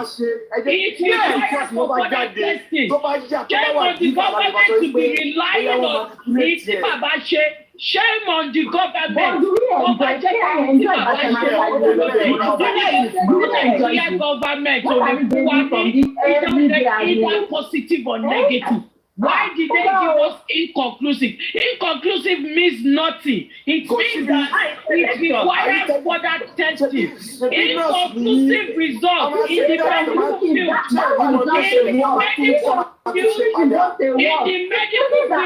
Inconclusive result requires further testing. In the medical field, inconclusive requires further testing. And they fail to do further testing. They can't touch Nigeria that it is inconclusive.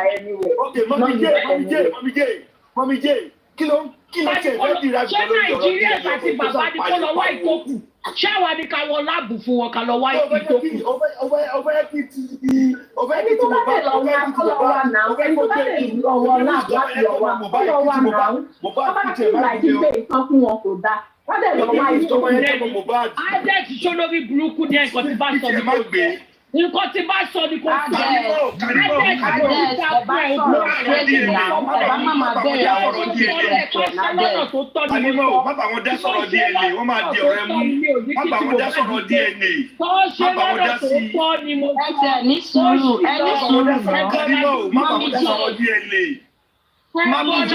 Ẹ ti gbàgbé pé Mommy J, ẹ ti gbàgbé pé ìjọba ló sọ wípé tó bá DNA. Mommy J, ẹ ti gbàgbé pé ìgbà tó béèrè lọ́wọ́ ìjọba létà wọ́n sọ pé kí ló ṣẹlẹ̀ tí result yẹn ṣe wà inconclusive. Ẹ ti gbàgbé pé wọ́n sọ wípé fóònù mi ti fẹ́ lọ. Ẹ ti gbàgbé pé wọ́n sọ wípé wọ́n gbé sample mo síbì kan for some months wípé so possible ó lè jẹ́ pé wọ́n lọ tọ́jú ẹ̀ sí ọ́fíìsì ni wọ́n ṣe nǹkan kan. Wọ́n gbé gbáyàgbá. Ẹ wọ́n fẹ́ lọ gba sáàpù bàbá Liam kẹgbẹ́ fún wa kó lè wẹ́ẹ̀kì. Ẹ wọ́n mo máa wọlé pẹ̀lú fóònù mi ti fẹ́ lọ jà. Tí bá lọ sí pé a fẹ́ DNA, wọ́n ti sọ pé ó yá sí àtúndà àǹfẹ́ kí la ní tẹ́lọ́rùn o. Ta ló sọ fún yín? Inconclusive toxicology is equal to tí gọ́ọ̀mẹ̀ntì ṣe tiwọn, bàbá náà ṣe tiwọn, tí nínú tó bá fẹ́ lọ ṣe tiẹ̀. Let everybody come out. Come for one date. If the buy, inconclusive DNA. Inconclusive toxicology. It is raised to power. Inconclusive DNA. Inconclusive toxicology is raised to power. Inconclusive DNA. Inconclusive toxicology is DNA X squared. Karimo, kí ló fẹ́ gé ní pẹ̀lú ọ̀rọ̀ DNA pẹ̀lú ọ̀rọ̀ DNA? Lọ́bí àwọn àṣẹ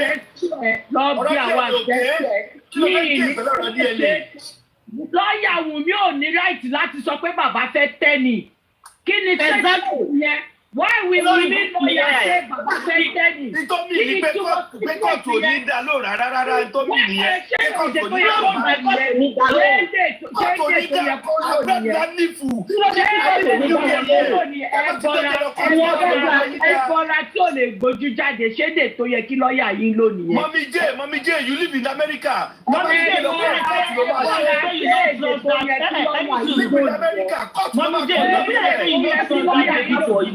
we are in Nigeria. Everything is being manipulated. So we can't expect them to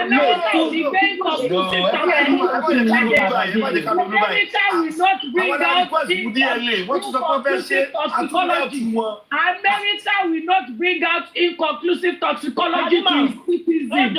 You be like you not trust that baby to be Mohbad's baby. You be like, yes, Karimo, yes. I will even be happy. Come on, bad job, Mohbad. I will be Mohbad. Baby. They should do it the way it's supposed to be. Because she was a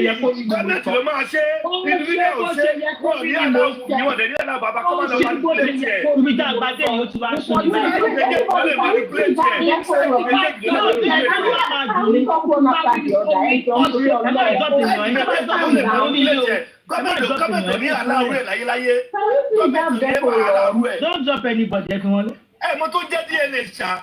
Lab to ba manipulate here. Oh, my close it down. Are you kidding me? Ṣé bá ṣe close the toxicology down? Àwọn ọ̀rọ̀ ní ṣòfò. Ṣé bá ṣe close the lab toxicology down? What are they? Because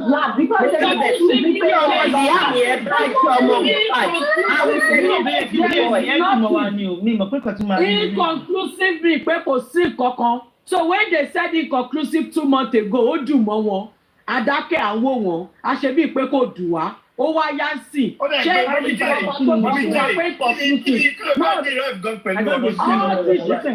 lọ bí Google now. Wọ́n ti ṣe lọ bí Google. Èmi ò jìrá ìfọ̀kànkan sí ìbòyè yẹ fún mi. Oh, ní jẹ́ ìfọ̀jọ́ méjì.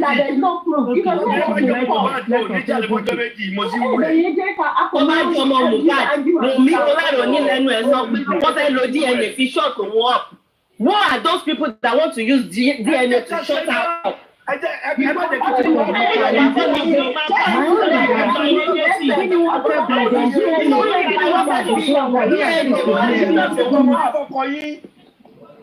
Kí lẹ wí?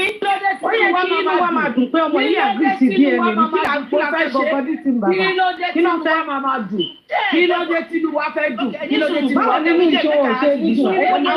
Àwọn náà la máa jẹ fún DNA. Ó máa ṣe é. Mọ́mí jẹ́ ọ̀dọ̀ ẹni sùúrù The Nigerian government is manipulated. What made that change her mind? What made that change her mind? Hold on, Mọ́mí jẹ́ ọ̀dọ̀. Madam Esther. No, me too. Hold on. Mọ́mí jẹ́ sọ pé kí ló dé tí inú wa máa dùn. Would you have been happy? Multi guest kìnìkan. Ẹ má jáyàn bọ̀lẹ̀ ọ̀ ẹ̀jọ̀ nítorí tọ́lọ́n. Ó dẹ̀ pé ẹ̀ jáyàn bọ̀lẹ̀ àbí kí ló ń ṣẹlẹ̀ tí kíní fún mi sign. Anyway, would you have been happy? Kí wọ́n lọ sí court lẹ́nìí, kó sì máa drag ẹ̀ lọ. Mọ́mí, kó sì máa drag ẹ̀ lọ pé òun fẹ́ court order. Ó dẹ̀ pé ẹ̀ drop address. MFM, that is not the point. It is okay. What would have made you happy today? What would have made you happy today? Ó fẹ́ lọ ṣe, ó dà pé pressure yẹn ti kàn lára, àti pé òdèdè fẹ́ lọ ṣe. One or two things ń ṣẹlẹ̀ nínú family. Kò decide kò dédé sọ pé òun fẹ́ lọ ṣe. one or two things happened in the family ló ṣe fẹ́ lọ ṣe èmi mọ̀ yẹn for sure. Okay, now you want to go and do it. Of course, Baba have every right láti sọ pé mo fẹ́ question result yín because result toxicology tó jẹ́ pé the same government. But result ò tí ì jáde. Báwo lẹ ṣe mọ̀ pé ó máa ṣe positive àbí negative? Ṣebí èèyàn tiẹ̀ sì dúró ná. MFM once beaten twice shy. Once beaten twice shy. Iyebíye owó tọ́nà sí second toxicology. Wait, do you think, okay, ká nípa àwọn ti fún wa ní accurate result ni. Bọ́ọ̀lù àwọn ṣe máa expect pé government automatically wọ́n máa bàbá náà lọ ṣe private result jà láti jọjọ. Wait, now, if they have given us an accurate result, they will not go back to take one sample from Mohbad again, and we will not still be here waiting for Baba toxicology. Since Baba went for the toxicology, where is the result? If the government has given us, I think about 2 to 3 months now, ló ti fún wa ní inconclusive. Tó bá jẹ́ pé wọ́n fún wa accurate ni, wọ́n á ti proceed sí higher court. Ní síbi tá wà yìí. But as a matter of fact, right up tí ọlọ́pàá kan kọ̀ lẹ́nu ọjọ́ mẹ́ta, I think few days ago, ó sọ pé ti bàbá làwọn dúró dè. Shame on them for that statement. Okay, wọ́n dúró dè ti bàbá sí, wọ́n lọ ṣe ti bàbá làbúrò.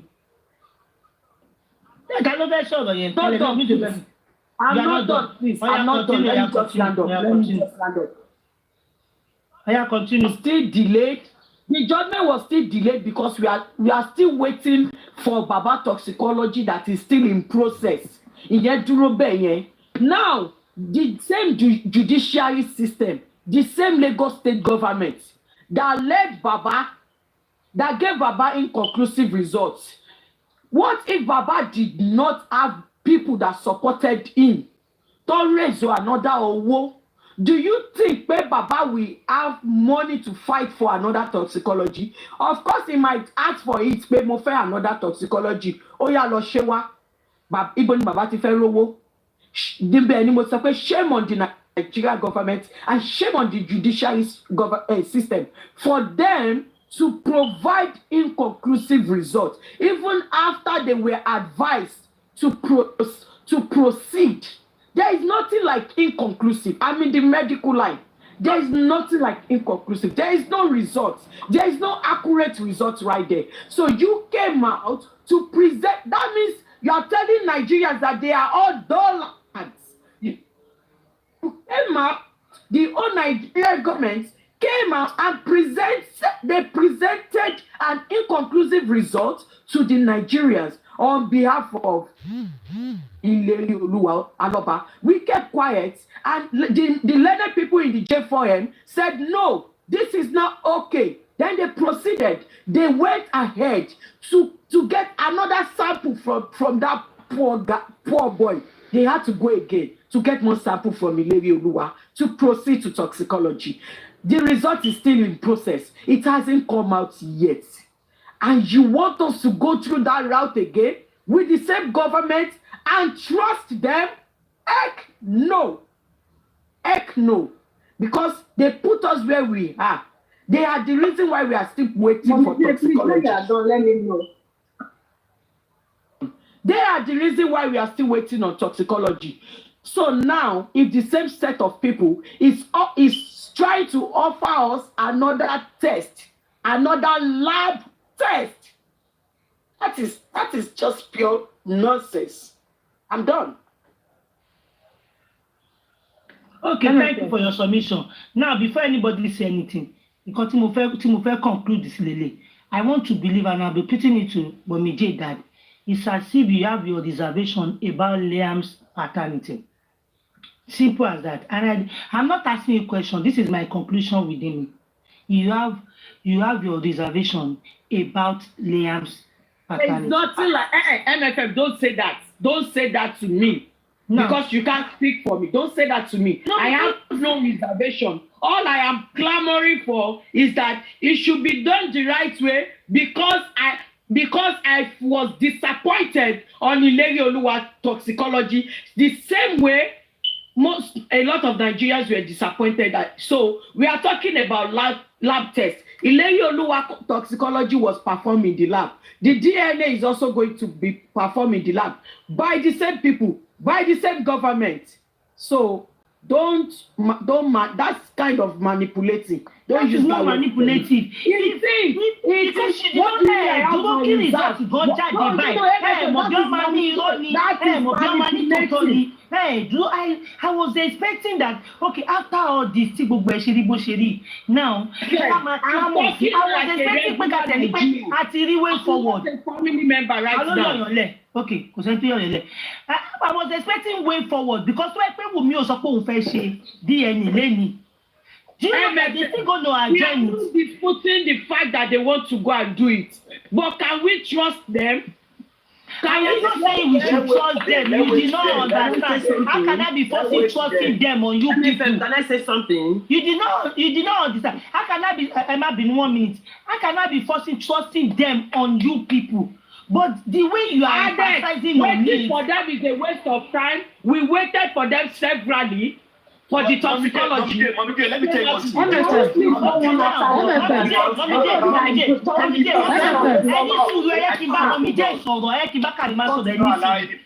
Oh, me like any tó bá kí ní sùúrù, ẹ ní sùúrù. Mo máa kúkú tún fi yín lẹ̀ máa sọ tí ń lọ. Mommy J now, hold on. Now, dẹ̀ lè sọ o. Lè sọ ibi tí Mommy J ń jà fún wọn. Mommy J, bí àtọ́ bá tí gọ́ọ̀mẹ̀ntì bá wá gbé jáde sìn, tó ní negative ni, how would you feel? Will you still believe it or not? Believe any lab result from the government because of the no. I'm gonna be with you with this because I'm not even when they say positive. Wait. Have you forgotten that I'm a nurse?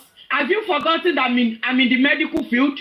I'm being paid on the toxicology because they did not complete the process. No, don't go there. You said that before. Let's not go there. Even if they say, hold on, we cannot get ourselves now. Because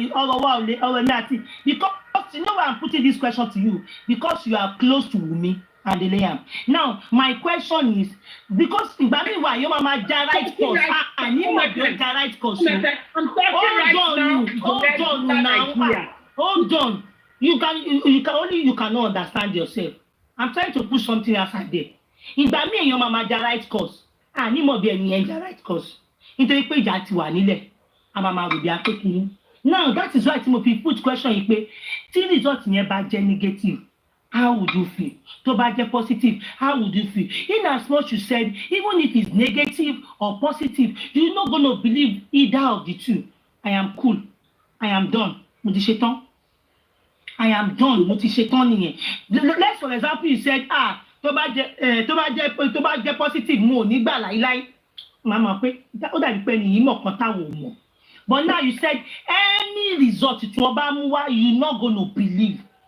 I hope people should understand that there. Ìgbà mi wà tí wọ́n máa ja right course táàmù. Ìfẹ́ ìlú alálàkọ̀kọ́ náà MFM. We don't trust Nigerian government anymore. Lagos state government we don't understand what I'm trying to say.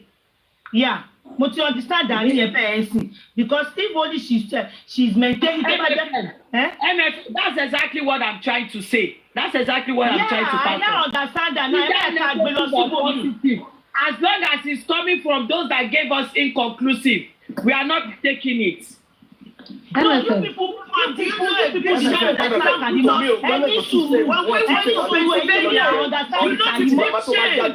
Only result, she's not going to believe it. Either positive or negative, she is not going to believe it. So I understand the matter. Kó má sọ̀rọ̀ pa DNA mọ̀ nígbà yẹn, kó má sọ̀rọ̀ pa justice dẹ̀. Ṣé sọ̀rọ̀ pa DNA àbí kí lẹ́nu ń sọ̀gan lẹ́nu? Ẹ rò pé tí bàbá tí ọba àgbì ní kọ́ ṣé bàbá ọ̀rẹ́ jáde àbí bí kìí jẹ́ sí.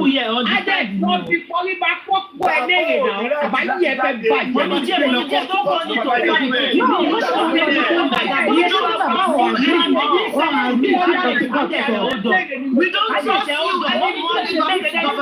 pẹ̀lú question tí mo béèrè yẹn ẹ ní sùúrù àtẹ̀tẹ̀ hold on Mommy J don't fight it will be like a usual way please don't fight.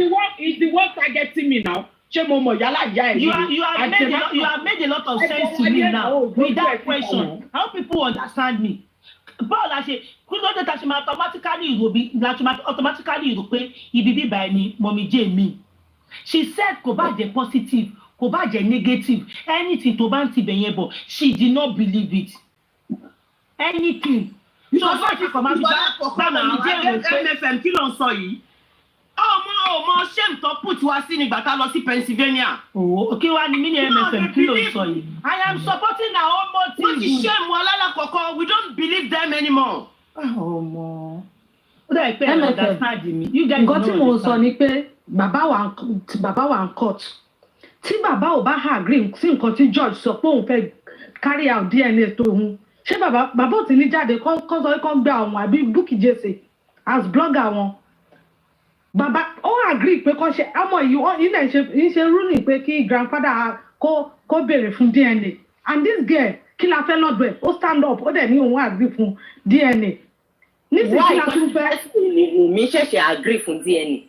Why tó fi ṣé bàbá fún nílé ìgbà tí wọ́n ti ní kókó kó ṣe máa ṣe gbà.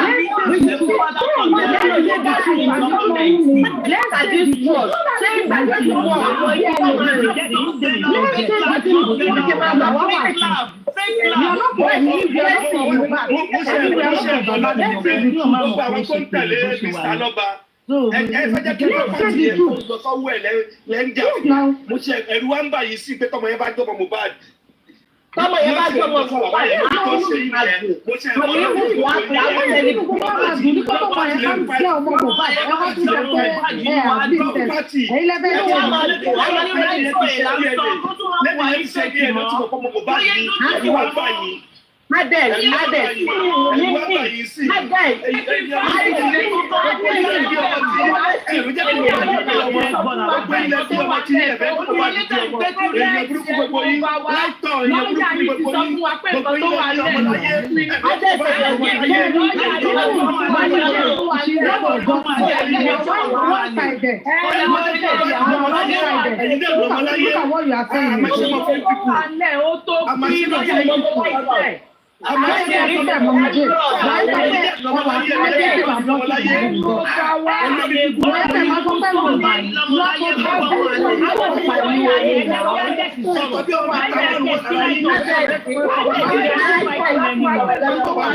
After you like to talk, Mommy J, talo sọ pé lórí ìgbésùn mi. Ẹ jẹ́ ká ṣe DNA. Mo ti ṣe DNA.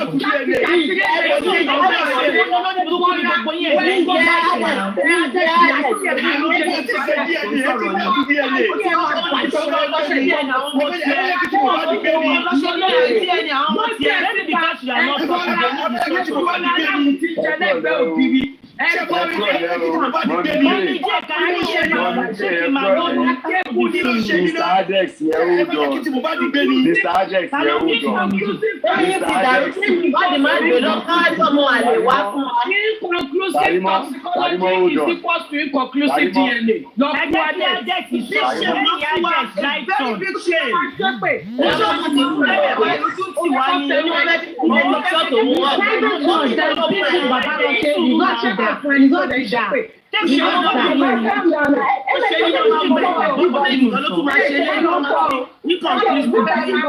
Láíláí olórí burúkú làwọn tó ń fokú ẹ̀dọ́.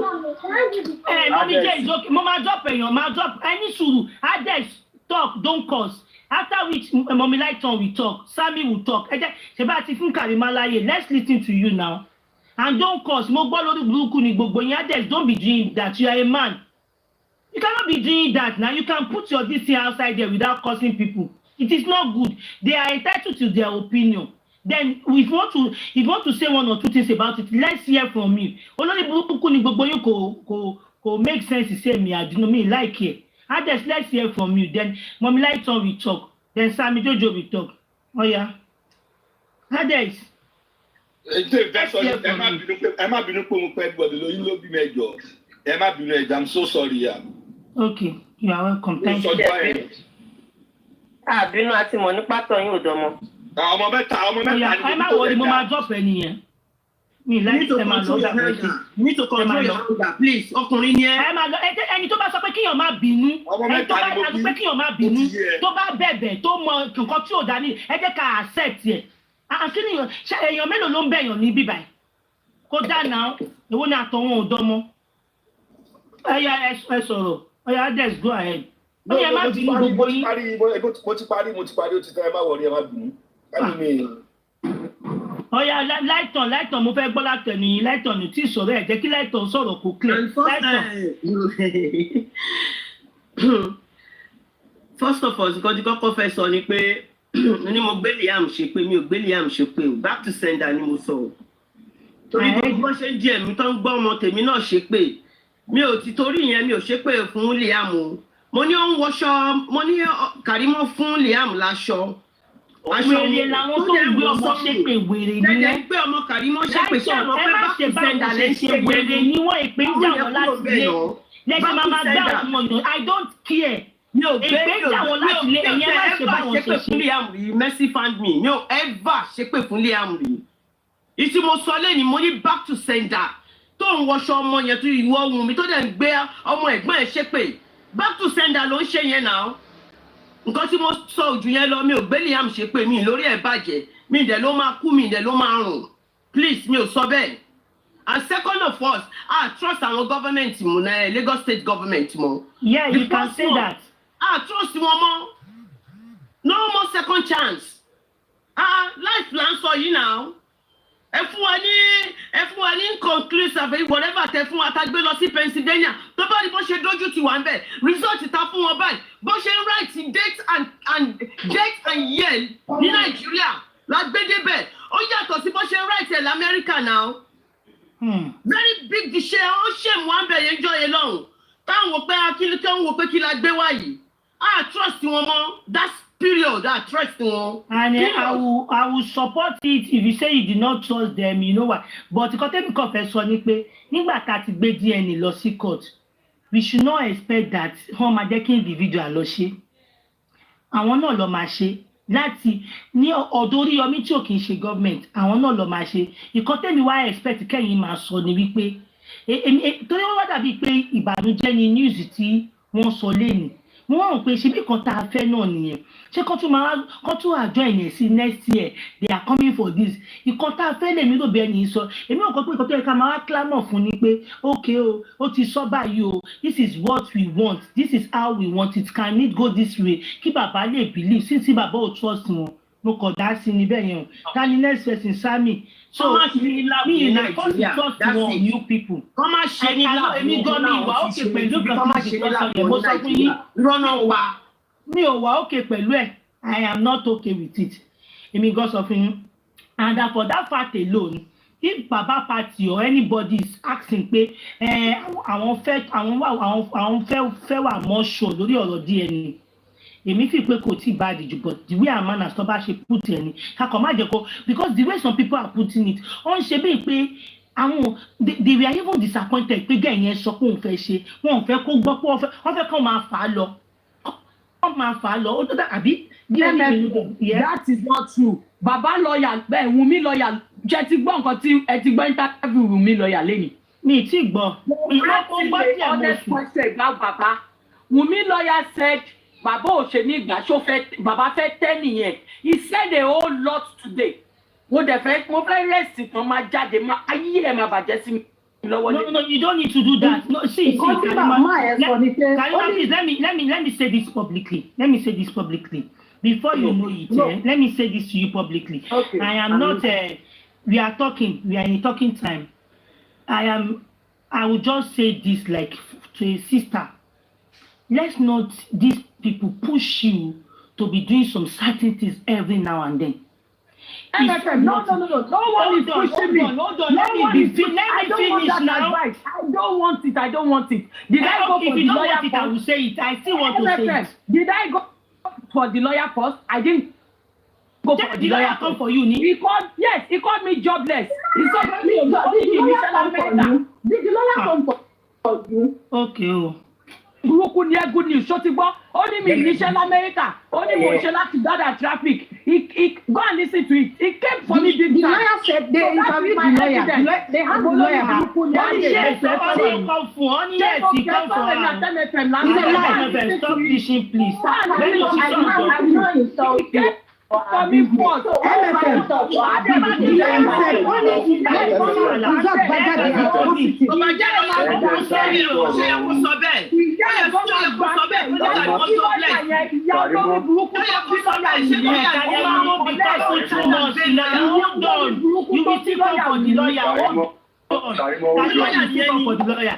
not know the lawyer came for you and mentioned your name. So hold on. I thought because he said what he said, then you feel want to flag him.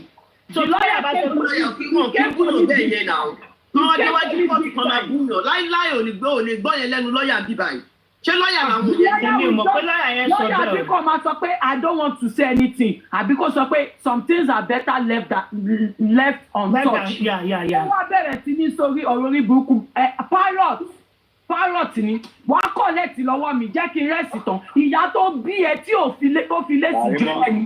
Pedro, o máa ṣorí burúkú sí mi lọ́wọ́. Ọ̀rẹ́ Sami sọ̀rọ̀ ó ti tó. Mo àwọn ẹ̀sìn tún mò ń bọ̀.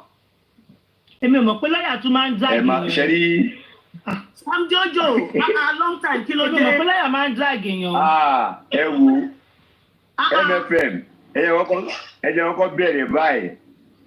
Èmi o, Sami Jojo, mo bí ọmọkùnrin lénìí. I have a bouncing baby boy to my family. Congratulations. That is a good news. You are not talking for now. You are not talking for now. You don't talk. I see your request. But kò sẹ́ni tí mo fẹ́ jọ. Adidoke. Sami, what do you want to say? Congratulations to you. What do you want to say? What I want to say is this. Now let me start like this. You know, there's what they call not in English yẹn. Tí èèyàn bá jọyàn jù, kí ló máa ń pè kí ní ẹ̀ Lydia? Tí èèyàn bá jọyàn jù, carbon copy yẹ. You know when they say carbon copy? Do you understand? Wọ́n ti gbà carbon copy mi nìyẹn. Tó bá rí, àwọn pé ìyá ẹ̀ lélẹ̀, bàbá ẹ̀ lélẹ̀. Ká ní pé I want to ask a question. Let me ask an honest question now. Ṣé Tabari Liam ṣáà sọ pé carbon copy Mohbad ni n fẹ́ kí ọ̀kan dàbí lóhùn 1 or 2 then I will just give me. Mo ní ìbò lẹ́yìn tún lọ. Can I respond? No, any sùúrù. I will. Yeah, respond. Can you respond, please? Sẹ́nitọ̀ tí sọ̀rọ̀. Sẹ́nitọ̀ àti Ṣíjú kò tí sọ̀rọ̀. Ṣíjú àti sẹ́nitọ̀ ló máa sọ̀rọ̀ sí. No question tí wọ́n béèrè mo kàn fẹ́ dáhùn. Now, number one, it's not under compulsion. Pé kọ́mọ ọjọba bí ẹ̀. Ẹ má ti compulsion ẹni sùúrù. No. You answer the question. Sẹ́nitọ̀ ẹ̀ answer yes or no. Ẹ má dàrú. Okay, what's the question again? Let me understand so I answer you squarely. Now, Mohbad, Liam, does show your Mohbad? Ṣé wọ́n sọ pé carbon copy tó bá rí pé tó bá ṣe rí báyìí sí? Wọ́n sọ pé ṣé carbon copy Mohbad ni Liam? Yes. Okay, and so yes. Shall we not say yes? Then I'll give my final submission on it. Yes. Now, yes. I don't think. Can we get response from Baba team? Lighton, is it yes or no? To me, no. Who else ni Baba team ń bí báyìí? Baba team náà ni Mommy J, yes or no? Ọmọ bàbá ni Mommy J ò dáhùn sí i. Tanu ni tíìmù bàbá ń bí báyìí. So let us not look as if Baba team is saying yes. Ade dà pé Ade kí. Yes, pọ̀ jù. Ó dà pé no pọ̀ jù yes lọ. Anyway, sir.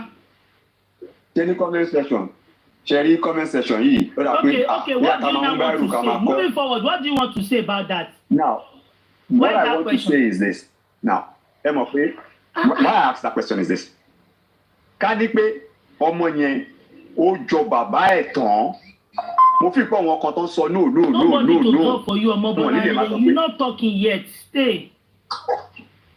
Ṣẹ́gẹ̀ ká ní pé tọmọ yẹn ṣe jọ bàbá ẹ̀ jù, it's going to be a shame for some people to come out and be saying I want DNA. Okay, Sammy, can I ask you this question to you? Ṣọmọ yẹn jọ bàbá àbí kò jọ bàbá? Yes. To me, to be honest, ṣé lè ṣe rí ọmọ Wùnmí lọ́mọ jọ lójú ti tèmi o? Wùnmí lọ́mọ jọ lójú ti tèmi. So kò jọ bàbá ẹ̀ nìyẹn báyìí. Wùnmí lọ́mọ jọ. Ó dà kó sùn ọ̀la. Tèmi lójú ti tèmi ní MFM, lójú ti tèmi lèmi sọ. Ṣé gbogbo ọmọ ló máa jọ bàbá ẹ̀? Now MFM, ẹ fẹ́ kẹ́ get point ní pé ká ní pé ọmọ yẹn kọ̀ lọ jẹ́ carbon copy ń sìn, ṣé gbogbo wọn tó ń béèrè DNA yìí ṣọ́ lè máa bọ́ ta máa doubt paternity ọmọ yẹn? Ṣé wọ́n máa jáde sà? Wọ́n máa jáde. Wọ́n lè accuse ń pé àbúrò ọkọ ló bá yàwó sùn. Wọ́n lè ní àbúrò ọkọ ló bá yàwó sùn. Tó bá ti jẹ́ bẹ́ẹ̀, tó bá ti jẹ́ pé wọ́n máa jáde, èmi ò sọ̀rọ̀ mọ́ nìyẹn. Tó bá yẹ pé wọ́n lè rí irú nǹkan bẹ́ẹ̀ yẹn náà tó dẹ̀ jáde, àbúrò ọkọ wo ló fẹ́ bá sùn? Wọ́n ò lè jáde. Wọ́n lè jáde. Ẹ mọ̀ pé issue yìí. Àwa náà lọ́mọ náà. Ẹ mọ̀ pé issue yìí. Ẹni ìfúruma.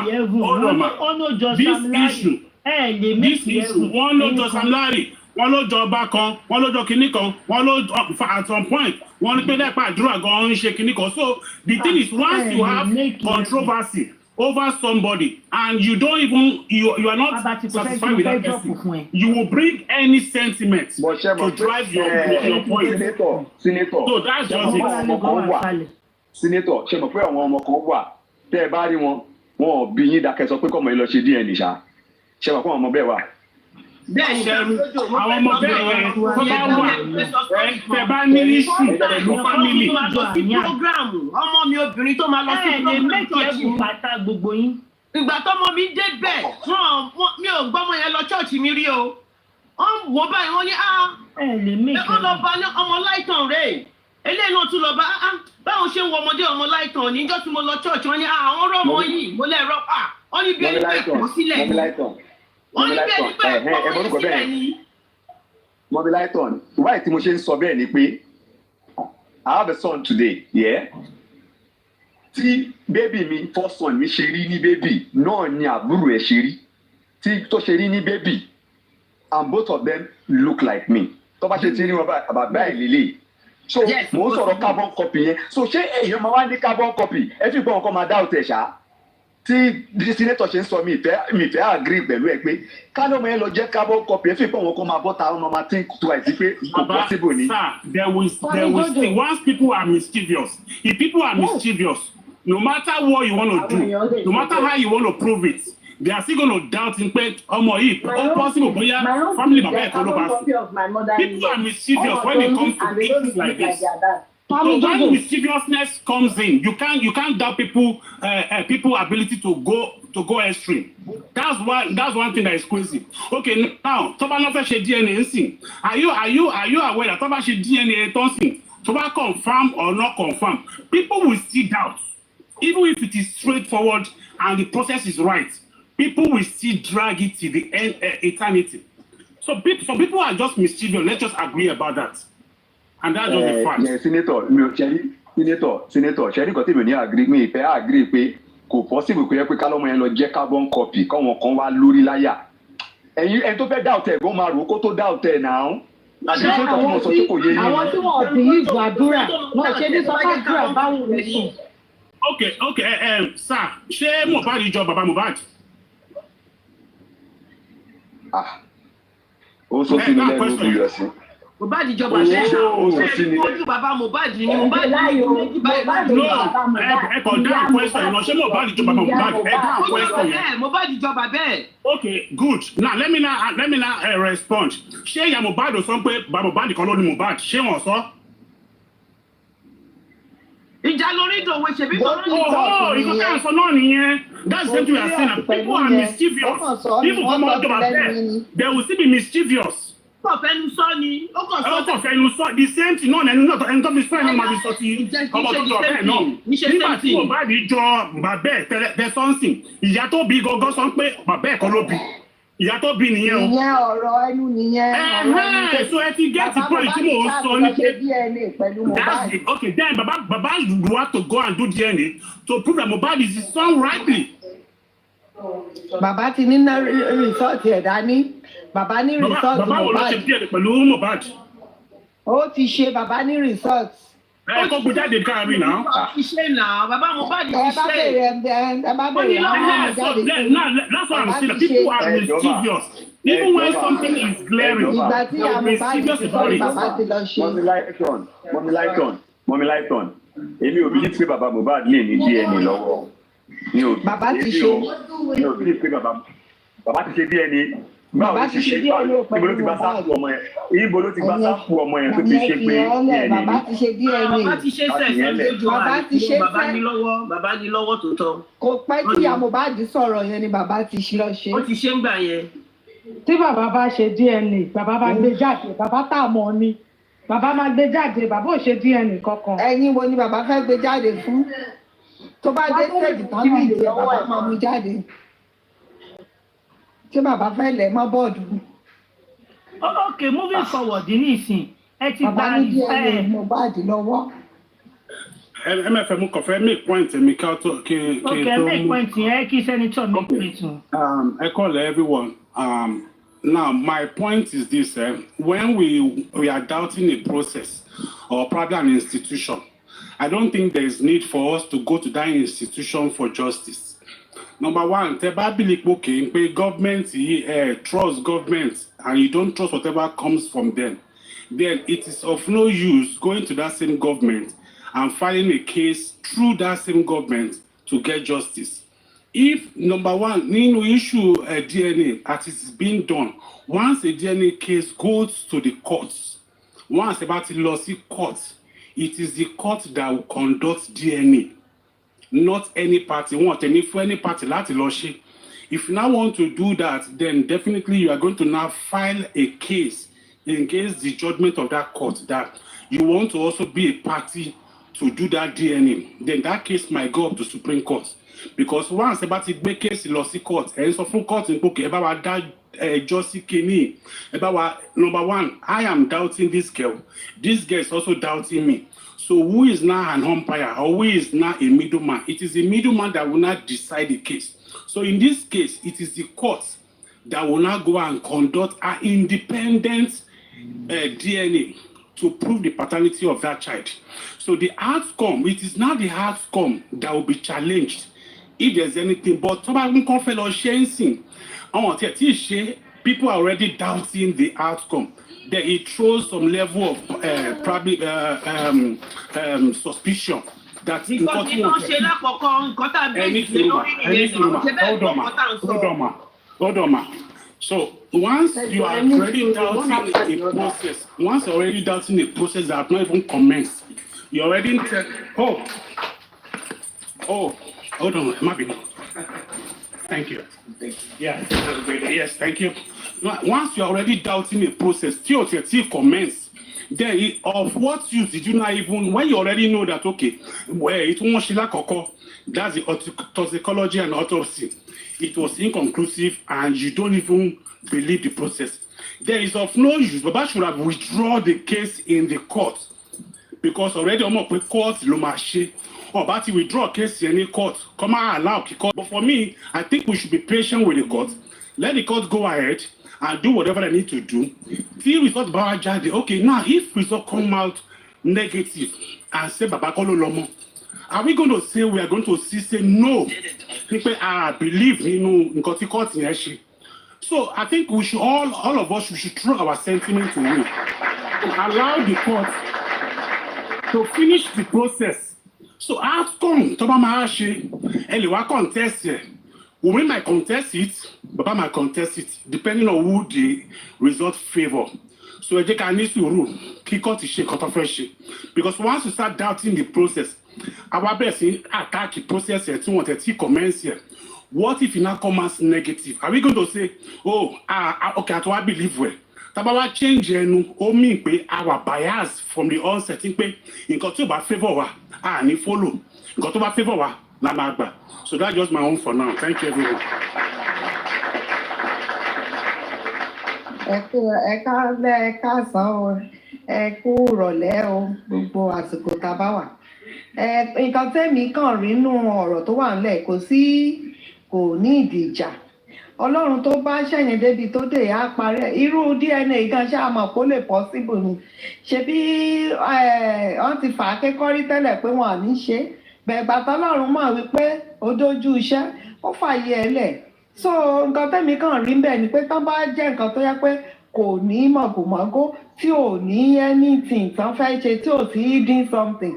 Kò sí nǹkan tó ní kí bàbá má ṣe tiwọn, kò sí nǹkan tó ní kí gọ́ọ̀mẹ̀ntì má ṣe tiwọn, kí rìsọ́ọ̀tì jọ papọ̀ mọ́ra.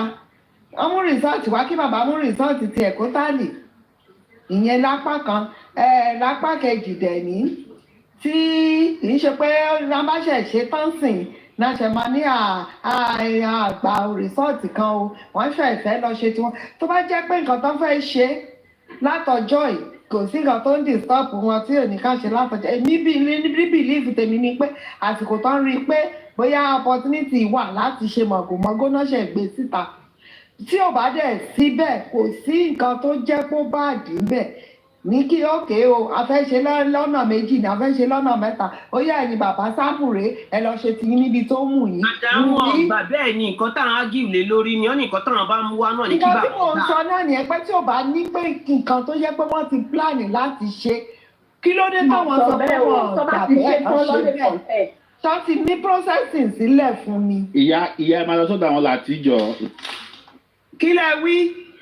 Nǹkan tí lọ́ọ̀yà ẹ̀ tómi ìwé tó sọ ni pé wọ́n béèrè lọ́wọ́ ẹ̀ ni pé tí bàbá ò bá gba positive result ńkọ́.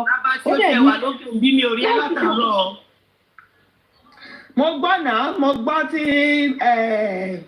Mo gbọ́ tí Arífá nígbà tó interview ẹ̀ tí bàbá ò bá gbà pé jẹ́ pé bàbá fẹ́ tẹ́ nìyẹn pé wọ́n ní dá bàbá lóhùn. Tí bàbá ò bá gba positive result tó bá jẹ́ lọ́ọ̀yà sí náà ní kó tó bá lóhùn yẹn náà.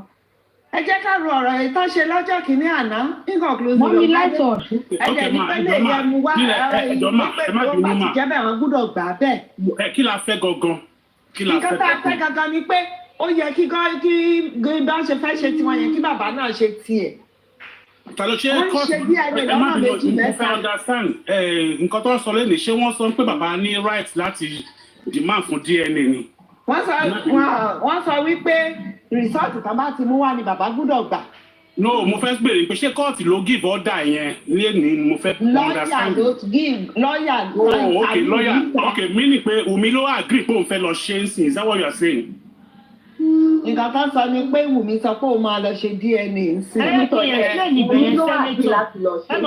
Wọ́n bá dẹ̀ ti ní jáde ní kí bàbá fọwọ́ náà. Ṣé ní pé platform yẹn ti wà ókè sí i? Senator ẹ kì í explain ibẹ̀ about you will talk please.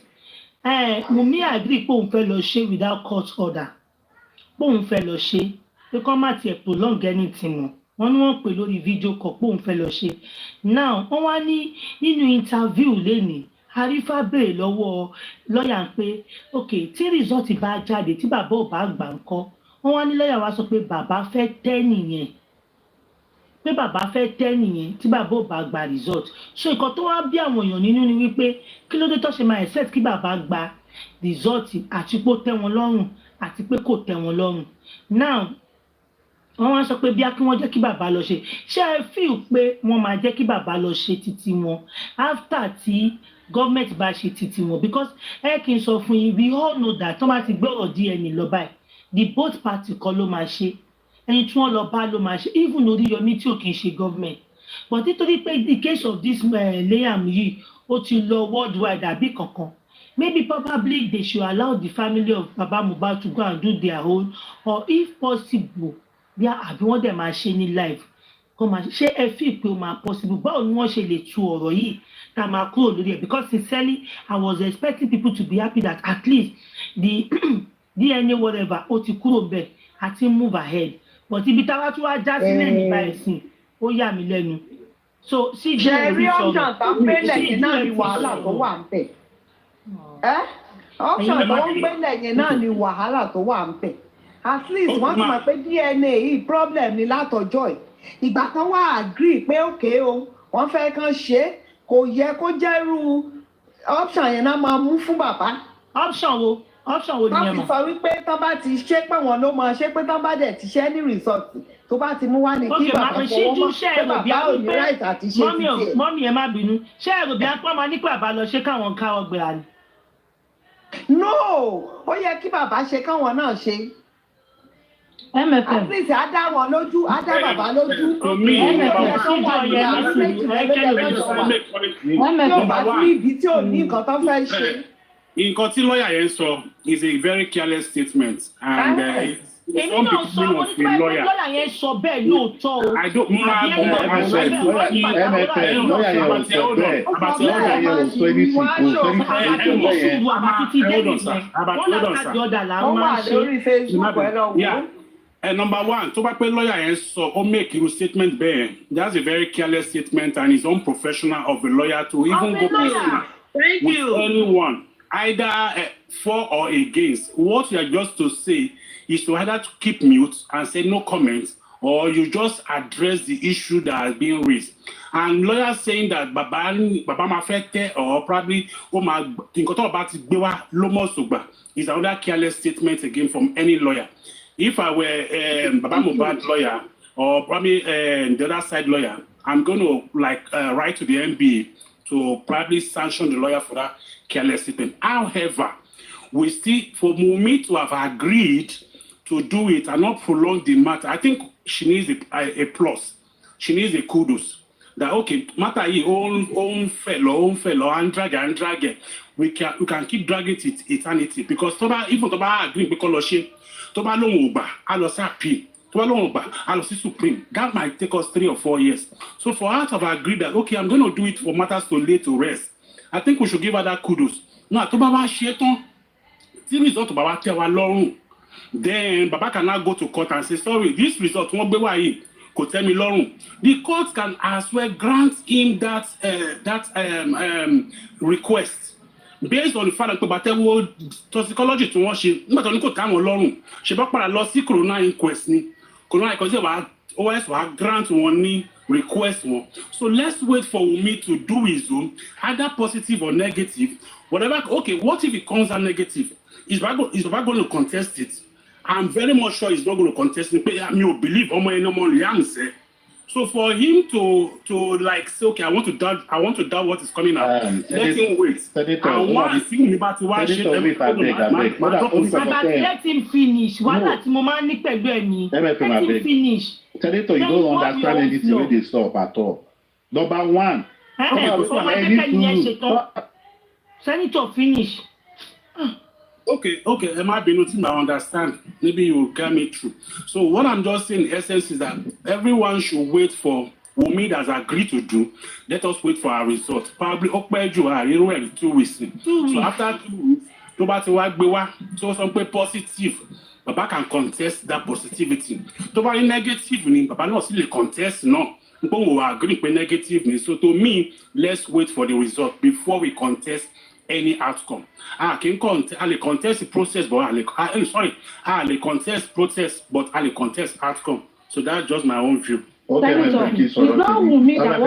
Number one, number one, is 100% wrong. When the lawyer said that Boyo Fete, I think it's a statement of fact. Thomas of Mbe, because number one, it is not in any law that a grandfather can actually ask for a DNA. Why? They seek for court order. But the lady was like, okay, fine, I'm not going to seek for court order. Let's take all these things away. It should not be in the case of... See, what the law say now? One of the law said to her, amicably, but all they record they said to her, total of a 1 to 10 cent condition. That's why they came to court. And on Wumi's agreement saying that, yes, I am ready to do the DNA, but it has to go through the proceeding of the court. Baba or the law, contest here. That is not possible. But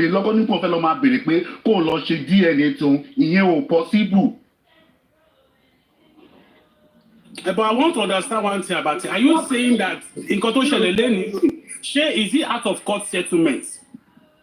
It was in the court.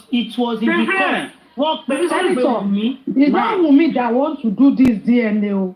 It's the court. It's not Wunmi that is going to do this DNA. No. Somebody says it's not the court. Somebody says it's the court. I don't understand. It's the court. No, I understand. MFL. Ṣèbọn ní Wùnmí ti ṣe tẹ́lẹ̀ yes or no? Ṣèbọn ní Wùnmí ní tiẹ̀ tó ti ṣe tẹ́lẹ̀ fúnra ẹ̀ yes or no? Ṣé yẹn lẹ fẹ́ lò ní? No, mo ń bèrè ní. Wunmi came out and said she never did. Wunmi said she never did. Mommy light on no. Senator, it's the court that grants that said they are going to do this. It's not Wunmi. Kò ní di no, kò ní di yes. And again, about the lawyer, Arifa asked the lawyer that tí result yẹn bá jáde positive, ṣé rò pé bàbá máa gbà ni? And the lawyer replied that kò ní fẹ́ tẹ́, that's it. Okay, for the record, is it the court that said DNA should be done? Is it the court? I want to understand now. No, the court said the grandfather can't ask for the DNA. Okay. So Wunmi, they called Wunmi, and Wunmi said he wants the man to do the DNA. So willingly, Wunmi. Okay, good one. Okay, good one. Court ni kó handle it, right? Yes. For me, ẹ má bínú, you yourself, you know that the grandfather can never ask for something. Number one, mo understand. She said that court said grandfather don't have rights. He said court said grandfather don't have the rights. Yet he said so. Now we were willingly some people fashion, but he court about monitor process. It's a fair one. Wait, Senator. On the normal day,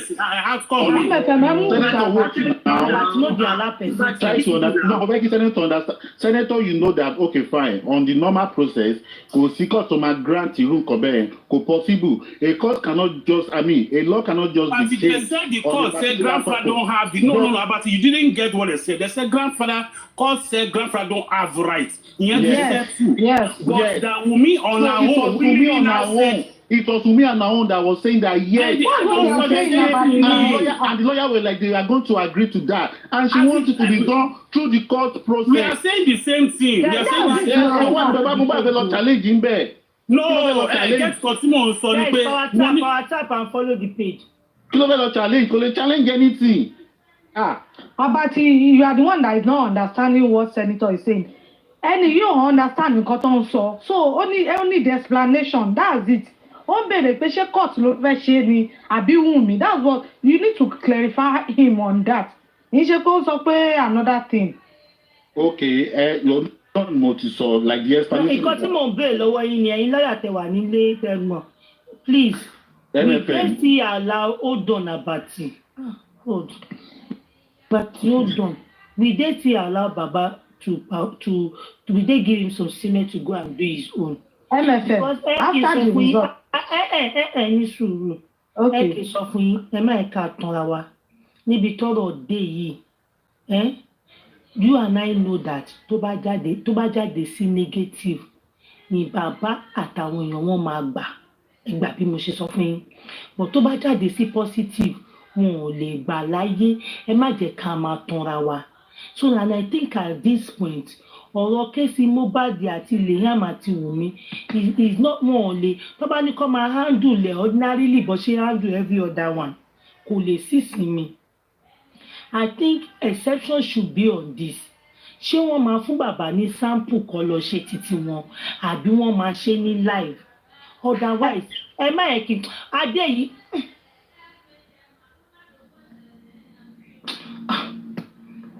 Otherwise kò sí bá ṣe fẹ́ ṣe wọn ò lè gba result Liam tó bá jẹ́ positive. Ṣíjú tán wà níbí báyìí sí wọ́n sọ kankan nísìn wọ́n ní kí ló jẹ́ kó dúró títí dè ní. Nígbà tó wá ti wá rí pé àwọn ti wà successful àwọn ti rẹ́ tó máa bá wọn ṣe magomago lórí ẹ̀ wọ́n ṣẹ̀ṣẹ̀ wá gbà pé ó fẹ́ ṣe. So èmi believe wípé in Mohbad's case, Liam's case, all this with me, there should be exception. Objection, MFM, I beg, wait. Shebi, there was a time where they talk about the wrong from signing a document. You taking me away. nǹkan tá à ń sọ ilé ìránṣẹ́. Different from what we are referring to just statement. You're taking me away. Why do you stop what I'm saying? You're taking me away. Now, what I'm saying, what me I'm suggesting, ẹ má yẹn ká purọ́ fún ara tẹ́ bá agree pẹ̀lú mi ẹ sọ pé agree pẹ̀lú mi ibi tí ọ̀rọ̀ Liam Mohbad dé lórí Mohbad náà ti exhume tètè gbọ́ pé wọ́n mi ìrò bí mo gbọ́ rí first time tẹ́mi máa gbọ́ nìyẹn bí ó ti ṣẹlẹ̀ tẹ́lẹ̀tẹ́lẹ̀ èmi ò mọ̀. I think exception should be allowed in this case. Since and number one tó bá pé lóòótọ́ ni ẹni yẹn sọ pé bàbá fẹ́ tẹ́ nìyẹn is a careless talk. It is a careless talk.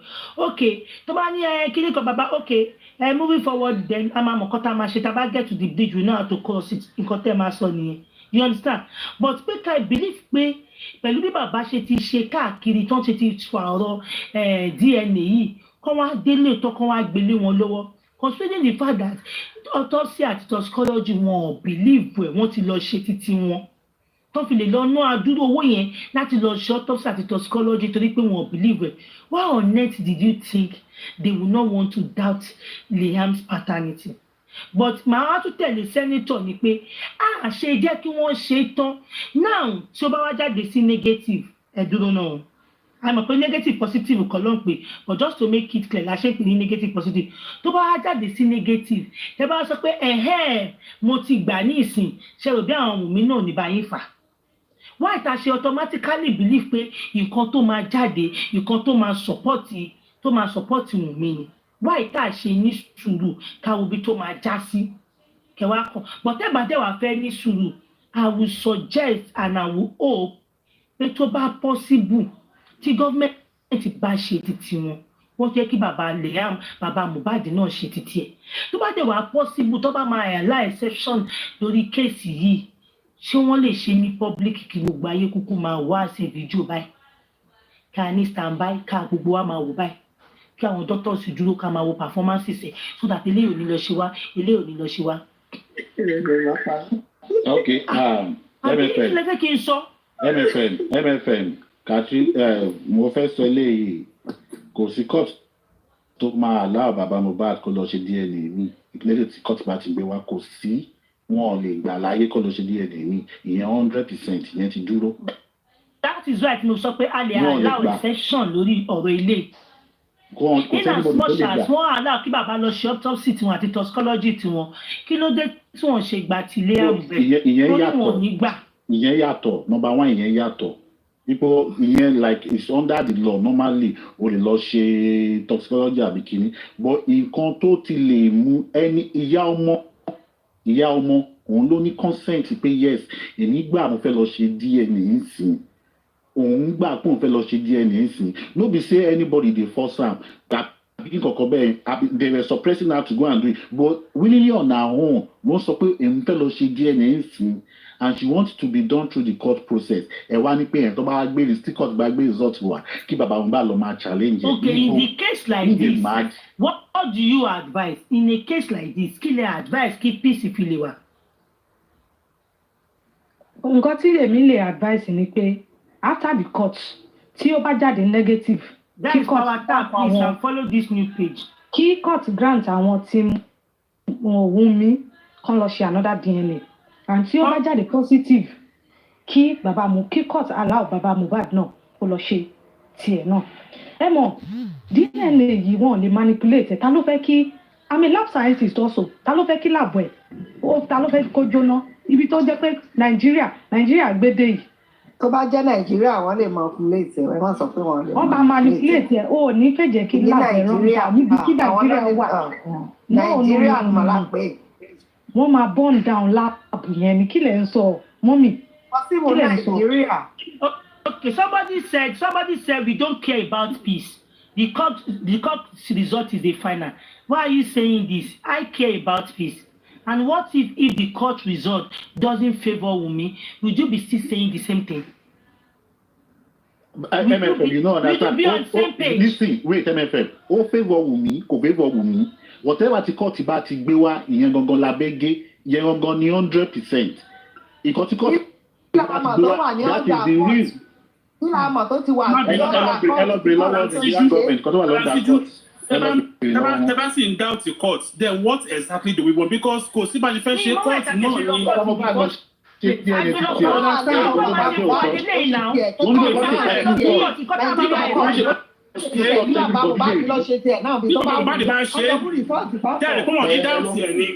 But a single person cannot do it.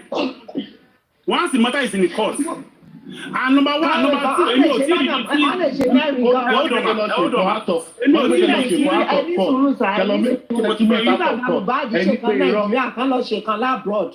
kí àwọn náà ṣe kan labroad káwọn náà ṣe kan nàìjíríà kan ṣe mẹ́rẹ̀ẹ̀rin Nigeria government talẹ́fẹ́ believe ṣé abroad fèyí kẹ́ni máa bú ìbòmí ó gbúdọ̀ jẹ́ the same result tí ó bá ti sí màgòmágó ń bẹ̀ anywhere tán bá ti lè lọ ṣe ó gbúdọ̀ jẹ́ the same result so kò sí nǹkan sí big deal bẹ́ẹ̀ ìdẹ́ ṣe pé bàbá Mohbad fẹ́ gbowó lọ́wọ́ àwọn understand ni pé ṣé bàbá ní right láti demand fún DNA according to the court ìyẹn ló máa wá jẹ́ ká establish bóyá court máa grant bàbá náà kóun náà lọ ṣe títí ẹ̀ ṣe understand so ayíká kọ́kọ́ establish yẹn náà pé ṣé bàbá ní right láti béèrè DNA according to court if yes bàbá can now go a step further nípa òkè o èmi náà fẹ́ ní I want to also be part of the person that want to go and conduct my own. If the court is conducting its own, I want to also have that request granted. But if court is banning Baba on your right, there's no what Baba want to do it. Whatever Baba will bring, either positive or negative, will not be accepted by authority because kò right in the first place. Láti ṣe. So I think that is what we need to establish. Tony right. But in the first place, kò ní right. If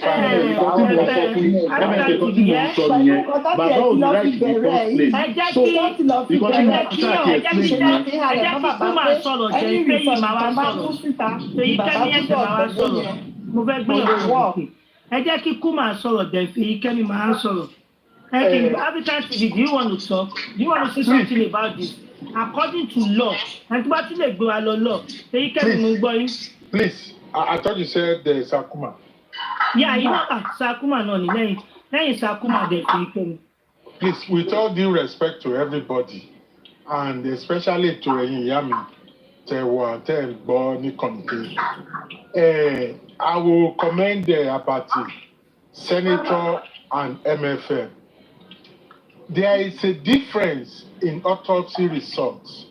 It has not been ratified by government first. And the government that I'm talking about is the courts. There's absolutely a difference. When people say if they go and do their autopsy, it is court that is going to sanction the autopsy. How, I don't know. Any court authority that sanctions the autopsy is final all the way to Supreme Court. It's whatever Supreme Court says that we are going to be abiding by.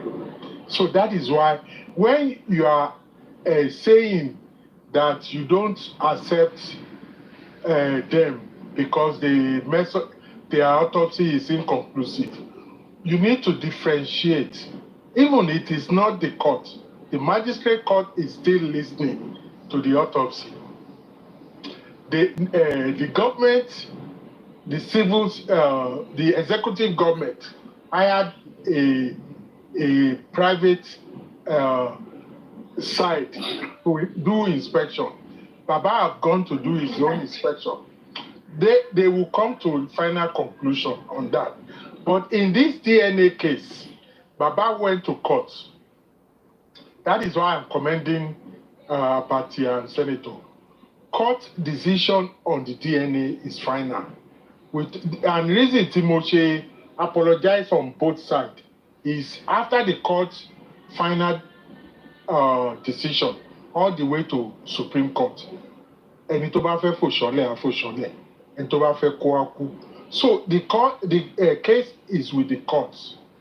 Ẹ má jẹ́ ká fa gbùrù lẹ́sẹ̀. Ẹ jẹ́ kí court decide. There is nothing wrong in speculating. There is nothing wrong in thinking. but ní gba nǹkan gọ́ọ̀mẹ̀ntì tó ṣe lè ṣàmáwá gba tọ̀hún kò sí ń bẹ̀. Court of Nigeria is the final jurisdiction, and that is the Supreme Court, and it has started at the High Court. Let's see what the final will be. This is the court of law. It is the final arbitrary of any jurisprudence. So that is my take. Edekani Soro. Thank you.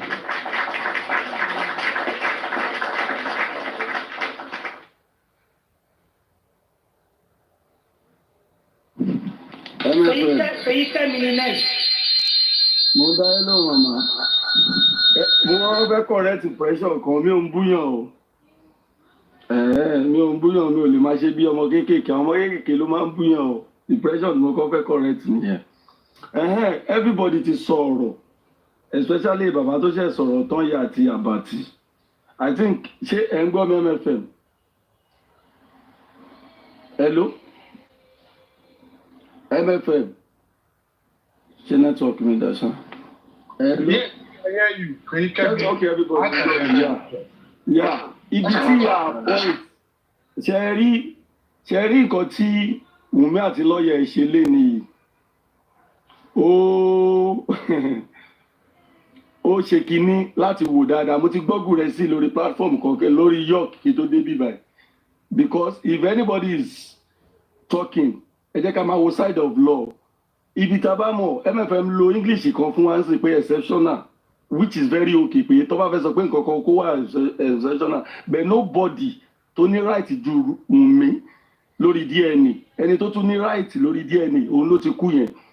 Ìgbà tó sọ according to story tí mo gbọ́ wọ́n ní adájọ́ ní láti pè pé ṣé nǹkan táwọn lọ́ọ̀yà ẹ̀ wá sọ ń bì báyìí ṣé o agree sí, because ó bá agree sí DNA ó lè lo 10 years kó má rí DNA, and later náà wọ́n ní ẹ̀sọ́ bíbá yẹn ń sè pé wọ́n jẹ́ kí bàbá Mohbad mọ̀ pé kò lẹ́tọ̀.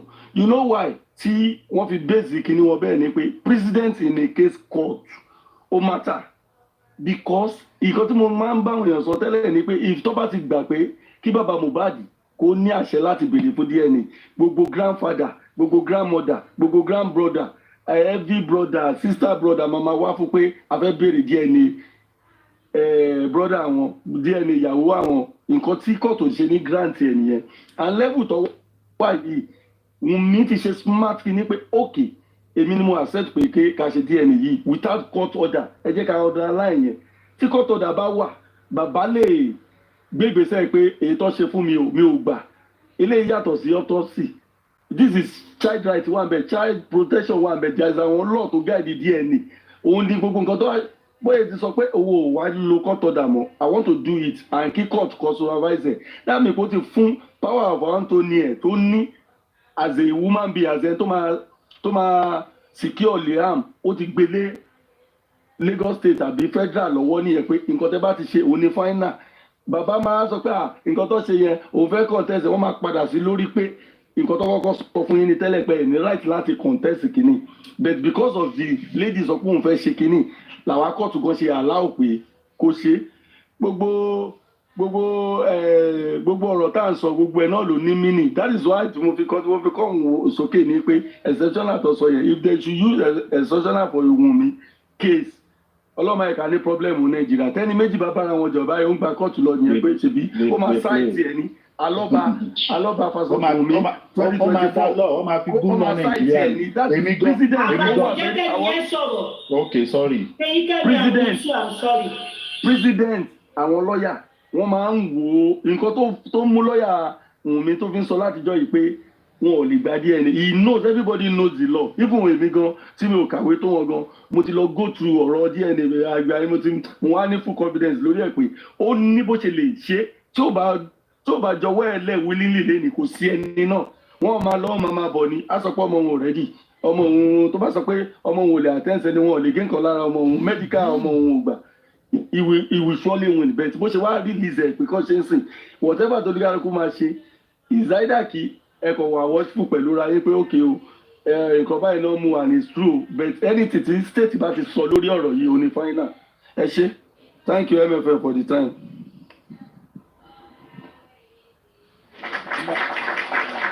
I think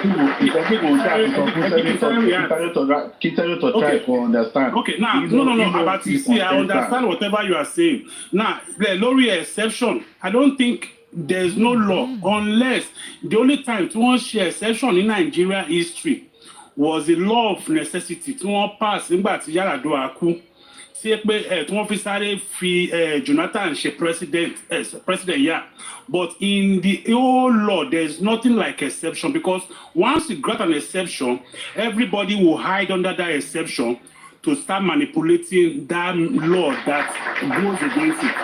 So for me, whatever the law says, let's agree with it. Either o favor wa or favor wa. As long as it is the law, àwọn lọ bá wọn pé ẹ bá wa dá ẹjọ́ yìí, wọ́n dẹ̀ bá wa dá, wọ́n lọ bó ṣe rí. To me, let's just be calm. Ẹ má jẹ́ ká ṣe gbẹ̀rùgbẹ̀rù. This whole case as ó ti ní ìyànjú because before àwọn èèyàn ló sọ pé Wunmi lọ ṣe DNA must you wait for the court to tell you to do DNA. Now she's not waiting for the court again. She has agreed now, okay, without the court mo to agree sí mo fẹ́ lọ ṣe. People now say after 1 year. Now my question now is what exactly do we want? Because at some point I'll be asking myself, you ask this girl to go and do. She said she wants a court order. Now there's no court order. She said, okay, I don't want this thing to drag too long again. Let's go and do it. But let's understand the fact. Any lab to manipulate DNA all over the world, they will shut the lab down. The owner of that lab will lose his license. It is a law. You cannot change it. That's what but one share autopsy, never watch. I don't know how true it is. One hospital of stamp only. Because but I want to believe that they don't want anything that will stain their own name. So on if free append signature on CB, but any lab free signature and it is proving that it was manipulated. That lab is going down. Every result to judge the lab will not start be questioned from the ages want to lab till date, and no lab want to lose his license because they want to cover somebody they don't know or a case that they don't even have a direct beneficiary to. So I think that's just how we should look at this case. Does the court grant Baba the right? See, court about the grant Baba. In court, Miri ni pe àwọn Wunmi's lawyer, they are being smart here. What is the smartness? Okay, one of the courts you only grant Baba. Okay, Wunmi, let's go and do this thing. Whatever result will come out, nobody will challenge it, and that is final. So that's the smartness I see in this whole thing. Thank you very much.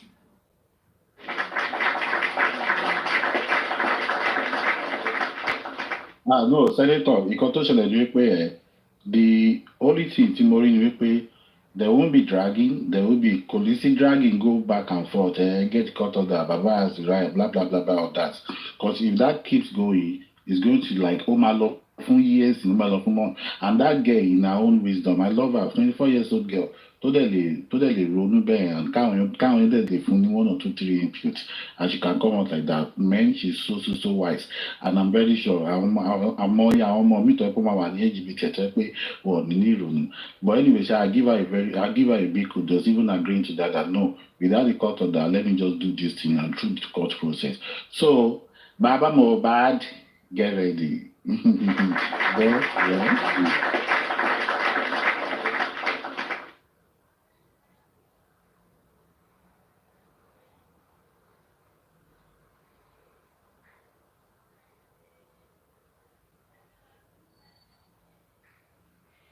Do we have anybody that wants to take on?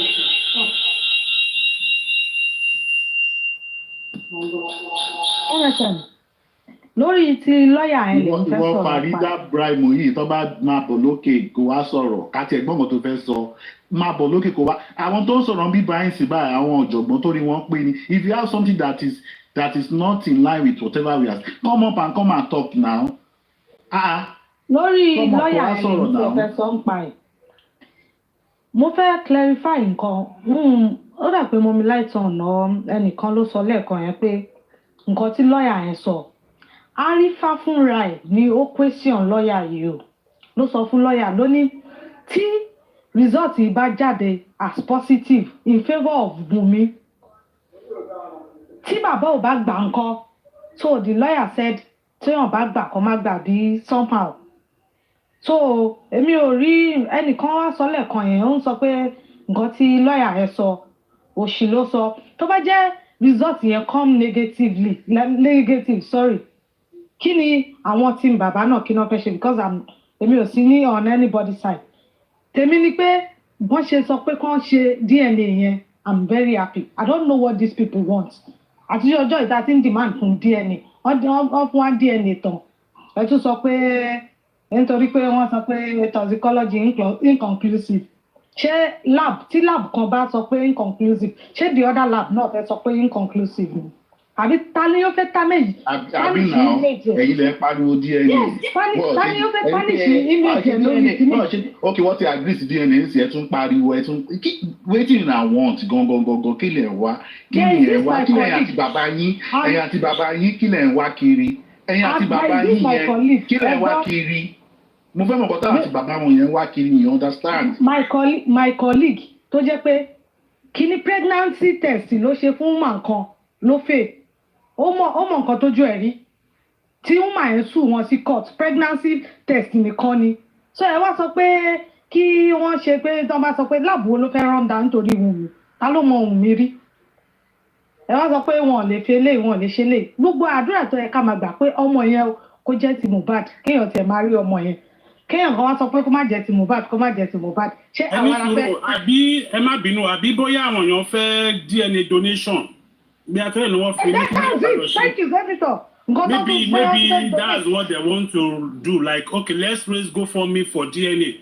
because Baba also needs to go and do his own. I don't understand because I'm not mischievous here. Senator, forgetting something the judge said in court today. The judge specifically told Baba in court today that according to the law, he has no right to ask for DNA except he has an inheritance directly from him to his grandchild. That is the only time he can ask for the DNA. If he has no inheritance from like a grandfather to his child, to the grandchild, and he wants to see that, really see if this is my grandchild, he cannot ask for DNA. God bless you. I think I understand now. God bless you. Yeah, that is true. Yes, Sophia, that is true. That one keep my mind. That was what the judge said. That is true. Wow. She doesn't have a right to it. Then she will do that was why he agreed to the terms today, because the judge made it very clear that he went out of control as a third party in this case. God bless you. Abati, we are right. All this when you say Baba don't have rights to DNA, so we have not been vindicated.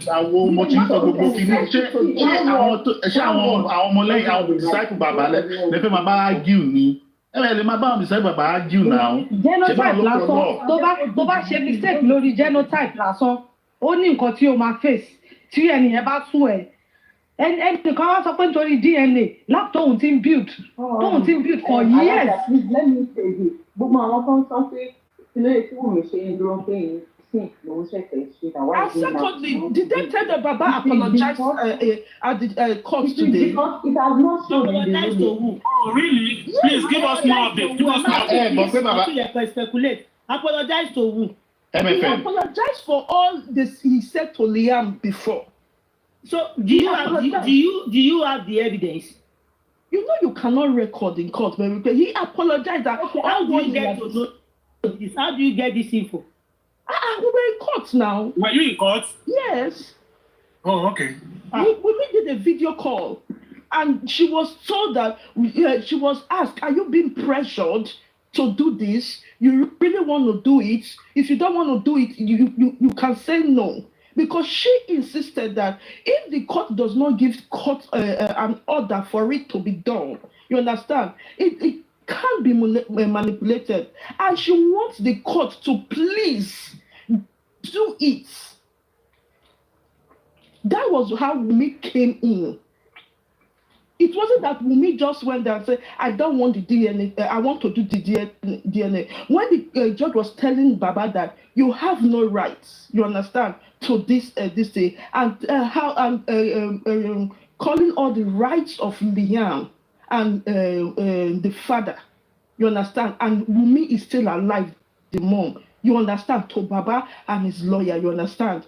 So the judge now gave that time that if they want to have a meeting or anything, you understand? Baba now gave some things. That lawyer now gave some things. You understand? That like because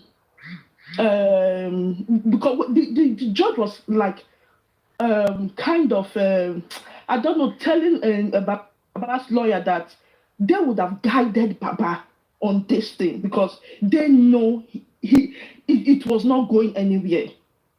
That was what you understand. So Wunmi's lawyer now spoke and told them that this is what they want to do.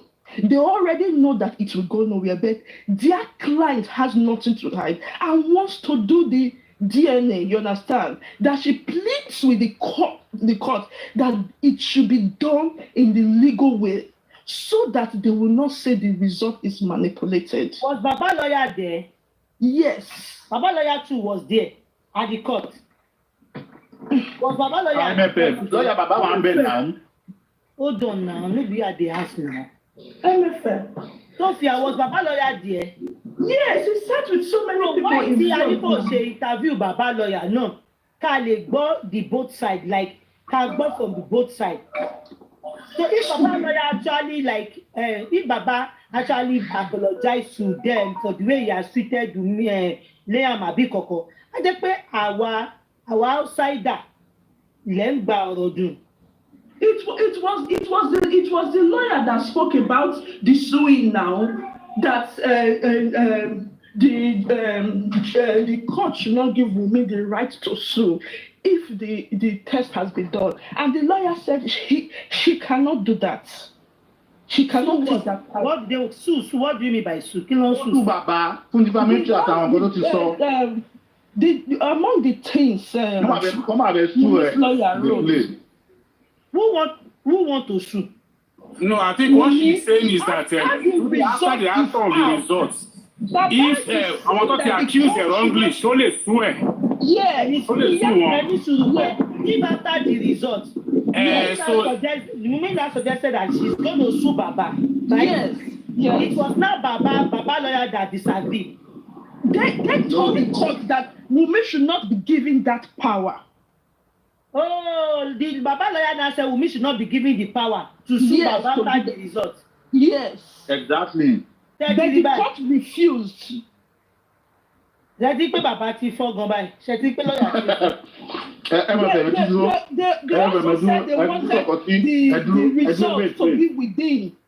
also said they wanted the result to be within. But Baba's lawyer. No, not within. Baba lawyer said. Hold on. Hold on. Oh, Simbe, Sophia Mungboda. They also said what? They said they want the results to be within the family, stuff like that. Who said that? Who said Baba's that? lawyer side. So Wunmi's lawyer now said no. That the way Wunmi was disgraced outside, so the result will be publicized outside. Are you people hearing? Sophia, are you sure you are at the court, please? Oh, please. I'm not doubting you anyway.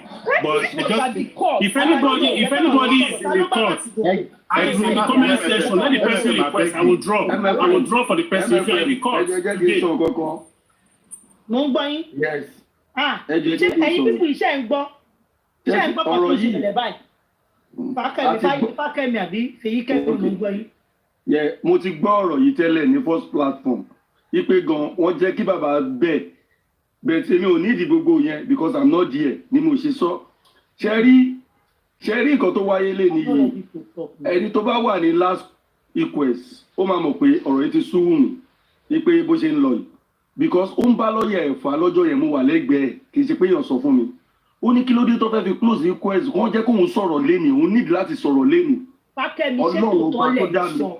No, ẹni sùúrù ó níbi tí mò ń bọ̀ and again a lady tó yí young tó wá ń jẹ́ pé ó lọ sílé Ìyábọ̀ Òjó ó ń rí ọmọ Ìyábọ̀ Òjó tó fẹ́ get married ó ń gan ó ti fẹ́ kúrò lórí gbogbo ọ̀rọ̀ ẹjọ́ yìí nǹkan tó ṣe grant kìíní yẹn lénìí nìyẹn gbogbo nǹkan tí Sophia ń sọ yìí gbogbo ẹ̀ pátápátá ni mo ti gbọ́ ní 3 hours ago gbogbo nǹkan tó lọ nínú ẹ̀ ni mo ti gbọ́ bẹ̀tẹ̀ mi ò lè máa sọ pé wọ́n ní kí bàbá bẹ̀ bàbá tó ń plead pé kọ́ má jẹ́ kán sú àwọn gbogbo ẹ̀ ni mo ti gbọ́. Hold on Sophia please I'm gonna be this Kilele I want to believe it Sophia was Baba forced to beg or Baba ló beg fúnra rẹ̀? As in, he wasn't forced to beg.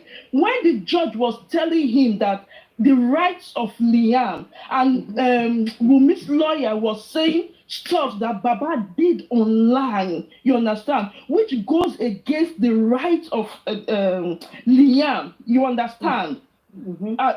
Do you get it? You understand? Yes, so Baba was kind of, he never said that, he now said, okay, let's just forget.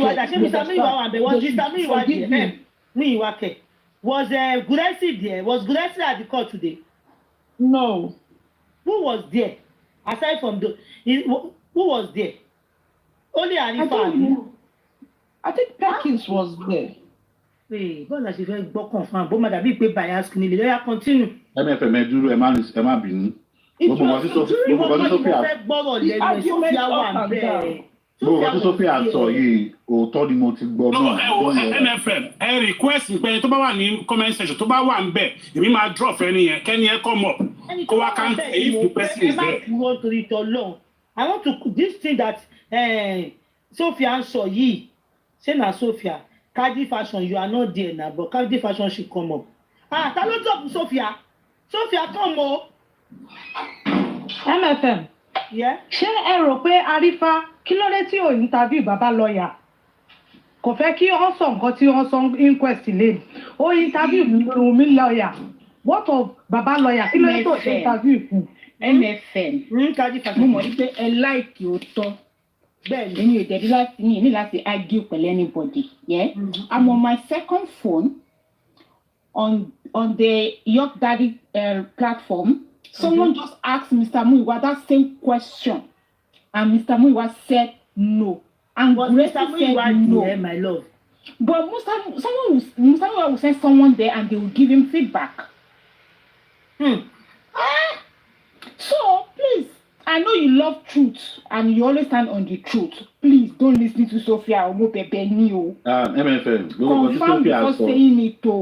MFM, wait. Gbogbo kan tí Sophia sọ, èmi ti gbọ́, she understand. But this was said on olórí ẹbí kan. I want to say something. Number one. Ẹ máa gbọ́ mi o, representative ló wà ní court. Ló sọ̀rọ̀, ṣẹ́gẹ̀. Ṣé ń gbọ́ mi báyìí? Gbogbo nǹkan tí Sophia sọ yẹn òótọ́ ni, that is the truth. Àti mi ní believe ẹ because àwọn ọ̀rọ̀ tó bá jáde lọ́dọ̀ àwọn èèyàn ní fi bẹ́ẹ̀ believe with the way you are believe me. Die hard fans. Èmi kan ló ti ń believe me now. Do or die this thing, people will not believe. MFM. Olórí ẹbí lè bí kọ́kọ́ gbọ́lé. Gurexi ò sí ń bẹ̀, so ṣé ẹ̀ ń gbọ́ mi sìn? Gbogbo nǹkan tí Sophia sọ yẹn, that was 100%. And see, one of the major things tí mo gbọ́ lélẹ̀ iṣẹ́ ìgbọ́n mi. Wọ́n ní wípé aláyọ̀ abeg. Wọ́n ní wípé nǹkan tó sọ ni wípé bàbá sọ wípé kọ́ keep a within family kan máa kà síta. Wọ́n lè sọ pé àwọn lọ́ọ̀yà Wunmi object yẹn ni pé no. Since tó ti jẹ́ pé public ni ó ti béèrè. Then yes, they will read it out in the public. Even but why did Baba say that? If you listen to Arifa interview pẹ̀lú lawyer yẹn, ìkọ́ tí lawyer yẹn náà sọ náà nìyẹn. Say make they no read am outside. Say make they keep am inside. But the lawyer said that no, it is public. Since you were asking it to be public, so it will be read out publicly. Lawyer yẹn gan fúnra ẹ̀ tí wàá confirm the statement yẹn. So ọ̀rọ̀ tó sọ yẹn, it is real. Gbogbo ẹ̀yin tẹ́ ẹ sọ pé àbàtì parọ́ please àbàtì ẹ jẹ́ kí n kàn sáré sọ̀rọ̀ ẹ jọ̀ọ́ ẹni sùúrù ẹ jẹ́ kí n sáré sọ̀rọ̀ torí nẹ́tíwọ̀kì ibi tí mo wà ò dáa ẹni sùúrù mà ẹ jẹ́ kí n sọ̀rọ̀ ṣé ẹ̀ ń gbọ́ mi. mo ń gbọ́. ṣé rí gbogbo àìṣòdodo láyé yìí ẹ̀ṣẹ̀ ni o èmi wà níbẹ̀ mo wà níbẹ̀ lọ́jọ́ yẹn gbogbo nǹkan tẹ̀ ń sọ ẹni yìí sọ mo mo wà ní inquest last inquest. Níjọ́ wo mà? Last inquest. Níjọ́ wo mà báwo? Ṣé ẹ sì kì mà? À ń sọ̀rọ̀ òní ẹ̀ ń sọ̀rọ̀ àná. Mo ní mo wà níbẹ̀ ní àti onílé àjọ wà níbẹ̀ ní àlùfáà àjọ wà níbẹ̀ ní. Kọ́tọ́ ṣe lẹ́yìn ló ń sọ. Ẹni ló ń sọ náà. Ok, ẹ má bínú, olójẹ́ kí n sọ fún mi mọ̀ pé nǹkan tó ń sọ lé. Ẹ lọ jókòó jọ. Mi mọ̀ pé nǹkan tó ń sọ. Àbàtì má bú mi o, sọ mọ̀ pé èèyàn ló máa ń bú. Ìlú òkè ni mo wà, ilé ni mo wà. Màá ṣépè pa ẹ́, màá tọ́ nǹkan sẹ́nu ṣépè pa ẹ́ ni o. Má bú mi ò bá tiẹ̀ wá bí báyìí o. Ìgbà tó ti gbé lọ sọ́dọ̀ Ògùn, wọ́n gbé lọ sọ́dọ̀ Ògùn, wọ́n gbé lọ sọ́dọ̀ Èṣù. Mi ò tí kú, ẹ wá kí lọ kú ní ìsìn. Wàhálà ti sùn ní. Fi tó wàhálà láti wàhálà báyìí kọ́ tọ̀ fún ẹ. Wàhálà bàtẹ̀ púpọ̀. Ìjẹ́ ìmúṣe ní kó máa sọ̀rọ̀, wàhálà bàtí pọ̀. Màmá yẹn fẹ́ sọ ti lásìpẹ̀. Tó bá fẹ́ wù mí pé pẹ̀lú kan tó ń ṣe yìí, ṣùgbọ́n tó lóòní tó ní gbọ́ràn ni. Àwọn òde ní sùúrù òde fọ̀rọ̀ yìí lẹ̀. Mo kọ́ tí kò. But kí ló It's the way she was confident for him, as if she is there. MFM ẹni tó sọ fún yín MFM ẹni tó sọ fún yín pé ó wà ní court tẹ́ ń béèrè lọ́wọ́ ẹ̀ pé ṣé bàbá Mohbad wà ń bẹ̀ àbí Gúrẹ́sì tó sọ fún yín pé I think I say. No. Ẹ rọra tó bẹ́ẹ̀ wá ìfọ̀mọ́lẹ́sì kéèyàn ṣẹjọ́ dáhùn. Did not say that. Ẹ rọra ní sùúrù ẹjọ́ ẹjẹ́ sọ̀rọ̀ o madam ẹjẹ́ sọ̀rọ̀. MFM táìmù ṣì wà ó ká kúkú gbọ́ òkòdó ọ̀rọ̀ kẹnu má lọ gbẹ̀ṣẹ̀ sọ́rùn. Ó sọ pé I think Perkins is there. Nǹkan tẹ̀mí gbọ́ tó sọ nìyẹn. Perkins, I say in think. She thinks that Perkins, not Gúrẹ́sì or Papa. That's what kí ni mo sọ náà? Ṣé mo sọ pé bàbá wà bẹ́ẹ̀ ni? Ṣé wọn béèrè lọ́wọ́ ẹ̀ pé ṣé Perkins gbogbo akọ́lá mọ Gúrẹ́sì gbogbo akọ́lá mọ kìíní sọ ó lè máa ń mọ àwọn tó ń dára sí yẹn. But at least ó kàn ó fún wa ní proceedings, so let's still give her a benefit of doubt because bó ṣe ń béèrè question ló ń sọ kìíní sọ ẹni tó bá ní contrary let the person come up and say I have a contrary. MFM, abeg, mo play that video for you. Video lawyer yẹn interview Arifa. But when Baba said they should not bring the result out. It's not believe the lady. Maybe make you calm down small. Mo might still believe ẹ jẹ́ kó mú evidence wá kẹ́ wá rí this thing carry gbogbo ẹ̀ but I heard from Onílé platform today. Jẹ́ kí àbá ti play kó tó fẹ́ play ká gbọ́ ti lawyer yẹn tó kàn ní wọ́n play. Bàbá ti play náà ká gbọ́. Ṣé àní sọ̀rọ̀ mọ̀ ń bọ̀?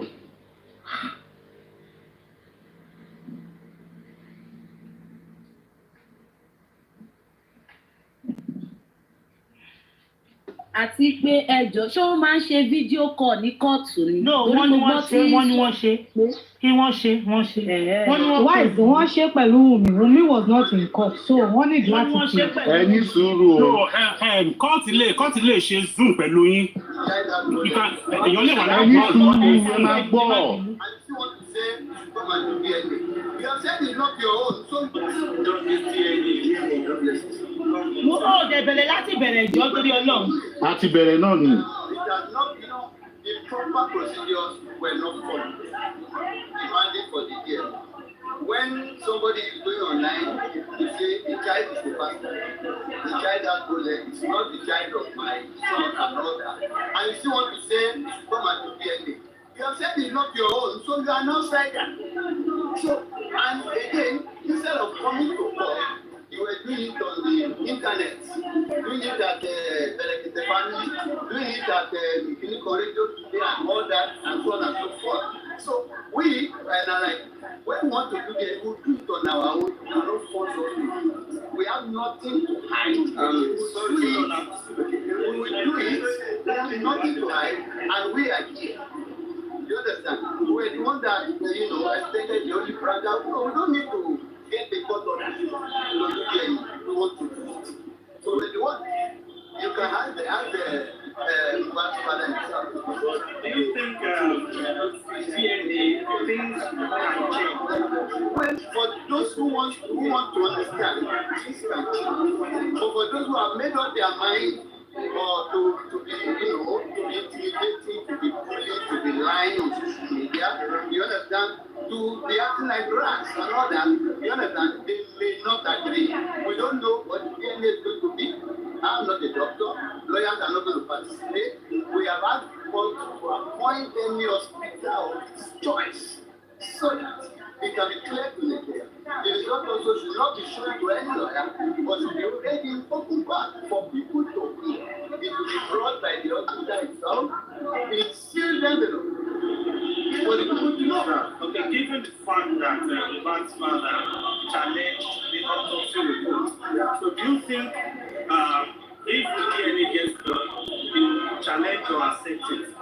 Well, it was, why this is good is that I will not expect him to challenge it. In the sense, even if he challenges, nobody will listen. You know why? Because Pass it there. Hey, Joe, pass it there. Yes. Pass it there. I want to say something. He said, even if he challenge it, nobody will listen to it.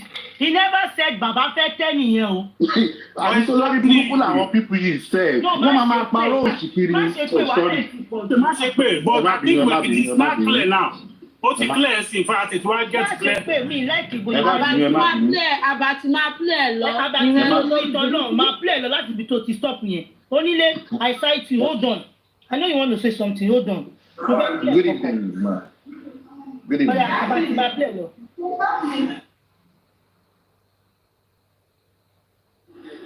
Force us to do it. They didn't force anybody. And we don't know the pathologist or whoever, or whichever doctor or hospital they want to push it. We don't want to know.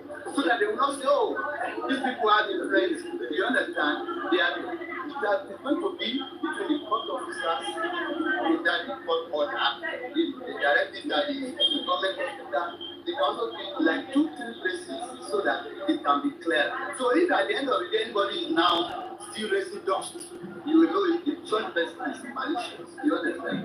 This is just the truth. Okay, slightly away from the issue of DNA, if you follow the flow of events, you realize that this sister has been dragging out online. No, fi bẹ̀yẹn lẹ̀. Má fọwọ́ díẹ̀.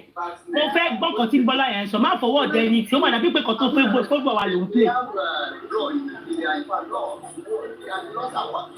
I will expect the Corona Court to direct an order to tell her to come to Nigeria to come and explain those things, those allegations. You understand that she's making?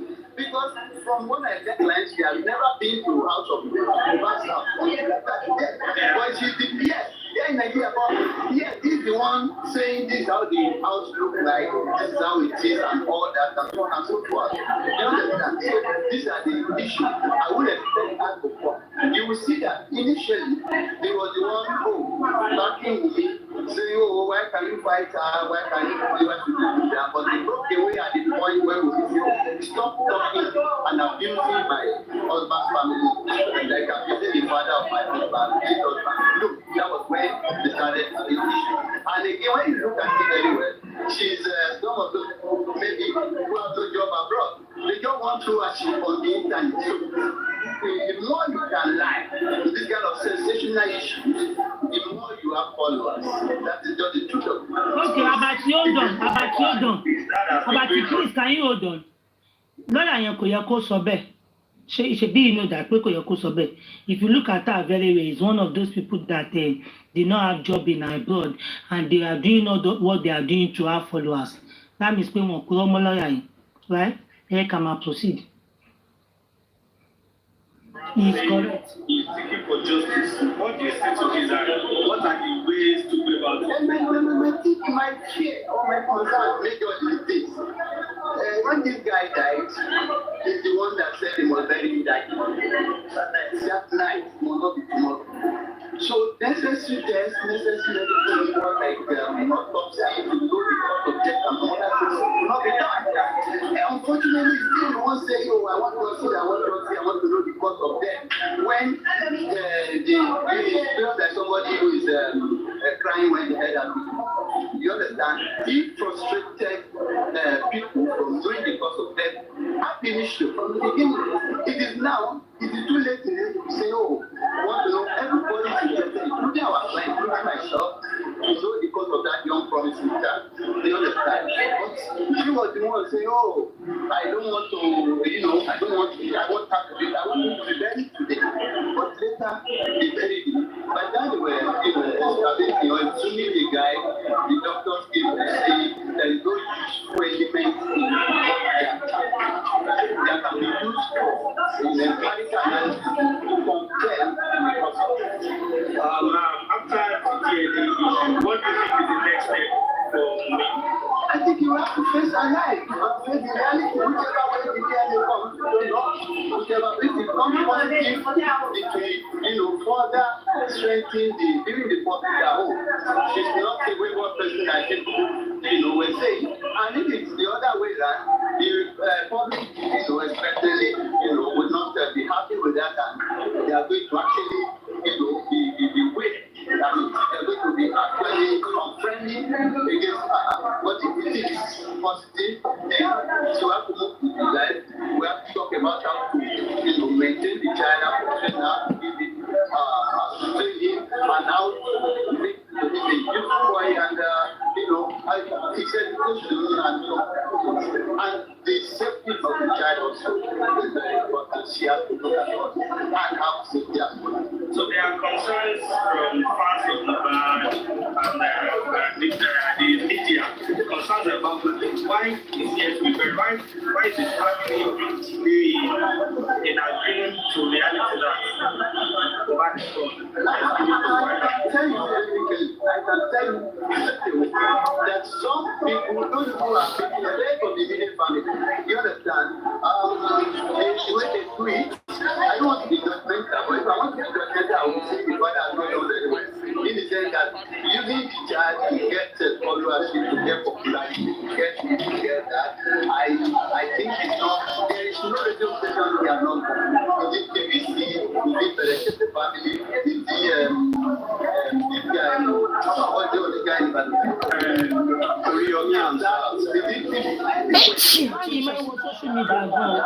you understand? Clearly, I'm seeking justice, whereas he's seeking popularity for some other benefits. So going back to the issue of security of your client, so what is the position of the court?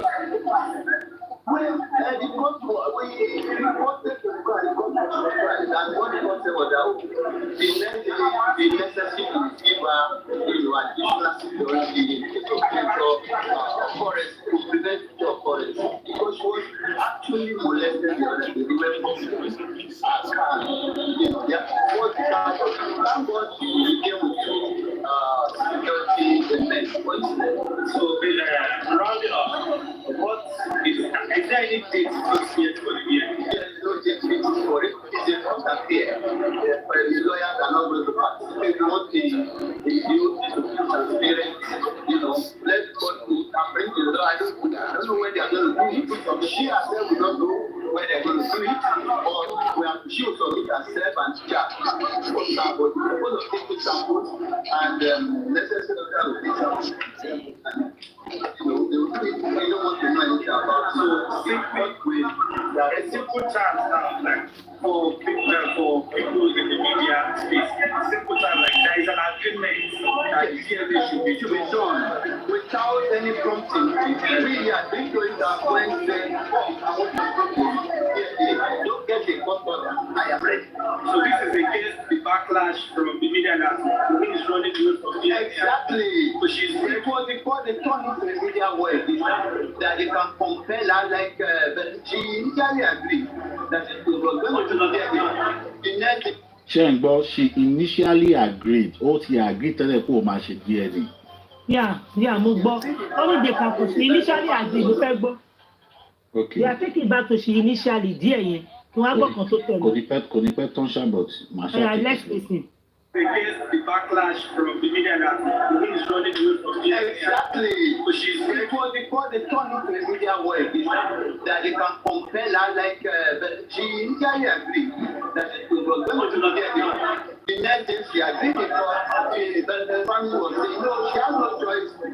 She's fighting because we have to force her to be true. We'll be true from the agreement. So in other words, later we came out on our own position. Ó ti tán. Ó ti yé mi sí wọ́n ní sí initially agree ó dà ìpá àwọn lọ́wọ́ sọ pé no. No, ìgbà táwọn bẹ̀rẹ̀ kẹ̀tẹ̀ wá ní pé dandan wípé ta ló jẹ́ báwọn ní títí ẹ̀ ṣe jẹ́ àwọn wá sọ pé àwọn wá withdraw kúrò ní àwọn withdraw pé àwọn máa ṣe on their own. àwọn wá withdraw pé àwọn máa ṣe wípé rubbish ò nìyẹn pé ìwọ olówó láti nǹkan tó wà pé dandan kọ́mọ kan lọ ṣe DNA. So nǹkan tó ṣẹlẹ̀ ní. Anyway, initially agreed to I really appreciate this audio. It has shed light to a lot of things. That was why I was arguing with you the other time. Now we can now know exactly. I think the only way I fought the lawyer. But we have to be fair in whatever we are discussing. You understand? Nǹkan tí èmi kàn fi fought ẹ̀ ni pé ìgbà tí wọ́n béèrè nípa ti Karima yẹn tó ní pé she's just like those jobless people tó máa wà online looking for followers raising sensational news. I think it's a little bit personal, but every other thing, so the man is exposed and is over online, over more everything to go on, and he's correct. Yeah.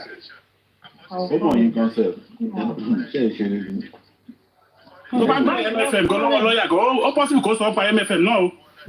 MFM mo máa lọ play record ẹ̀kọ́ tí mo ń gbọ́ yẹn mo fẹ́ wò torí ohun yẹn fẹ́ jọra wọn ohun eléyìí tó sọ̀rọ̀ tán ẹ̀ àti ohun eléyìí tó wá sí ààbò ilé ẹ̀kọ́ tó wá sọ̀rọ̀ so ó lè jó òní tó wá jẹ́ pé òní á jẹ́ pé ẹni tó wà pẹ̀lú wa ni. á jẹ́ pé lọ́yà ò TikTok ní bàbá yìí. I'm telling you tó bá ti jó òní tí bá ti ṣe tán sí mo máa gbọ́ méjì. Bọ́ọ̀lù ìṣúná jẹ́ lọ́yà ò TikTok ló máa wá ráyè bẹ́ẹ̀ yẹn á tún wà bẹ́ẹ̀ yẹn. No, no. Lọ́yà ò TikTok ó MFM ṣẹ́ ti rí mi rí ni. Mo fẹ́ play second part. Ṣé mo ṣẹ́ tí mo ń ṣe ni ṣẹ́ ti rí mi rí ni MFM. Mo lè wà anywhere at any time so kò mean ààbò yìí ó jẹ́ bí tí gbogbo wa ti máa pàdé. Everybody lè ṣe nǹkan tó bá ṣe. Why is not abeg? Wait, Lady Sexy, listen to me very carefully. I have never come here to say Baba beg. Jẹ́ kí etí ẹ là èmi ò wá bá yín sọ pé bàbá bẹ̀bẹ̀. Mo sọ pé àbàtì shut up. Mo sọ pé òní bàbá bẹ̀bẹ̀ kó ìgbà tó yẹ pé wàá máa pariwo ní onígbọ̀n nǹkan táwọn èèyàn fẹ́ sọ onímọ̀ nǹkan tó yẹ kó sọ àti nǹkan tí ò yẹ kó sọ. Nǹkan tábàtì sọ ni pé bàtí Sophia sọ̀rọ̀ no hold on bàtí Sophia sọ̀rọ̀ àbàtì kan confirm ni kò àbàtì kan ló sọ ọ̀rọ̀ tí Sophia sọ àbàtì kan ò confirm. Àbàtì ní gbogbo nǹkan tí Sophia sọ ó ní tòótọ́ ni. Ó confirm kò sọ. Ṣé ẹ sọ pé Sophia yẹn lọ bẹ̀yẹn lóòótọ́ báyìí? Irọ́ ló ń fa nǹkan tó wá MFM ṣe mọ̀ pé lẹ́ẹ̀kan yẹn MFM ṣe mọ̀ pé mi ò play record ẹ̀kọ́ yẹn tán. Nígbà tí everybody ti wọlé. Mo ní reason why is my story kan mo bọ̀. Ṣé mo pé fídíò tí mo play lẹ́ẹ̀kan yẹn mi ò play ẹ̀ tán gbogbo nǹkan tí Sophia wá sọ yẹn gbogbo nǹkan tí ṣé TikTok lọ́ọ̀yà yẹn gbogbo nǹkan tó sọ yes gbogbo nǹkan tó sọ nìyẹn.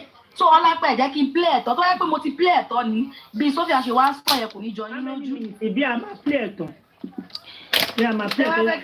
Mo bá fẹ́ play ẹ̀tọ́ mo bọ̀. Dúró wait. Wà á play ẹ̀ fún wa ká gbọ́. Na only 5 minutes dey here I dey come. Torí Sophia sá lọ kò yé mi o. Please our tap o. You are now saying you now went on here to say anybody who has been pregnant for your late son to come out. That is hypocrisy. So when you have not known, you now prefer them. You say, so one of them can just come and say, I gave that, then he has an obligation, no, this is one guy. You prefer that to somebody you live with, you did an enemy, the name of the child, you gave the child a name, you want the baby, we have pictures where he was not doing the baby, doing the Christmas ceremony. You are now all of a sudden you say, anybody, any reasonable person is any proposal to come. No reasonable person will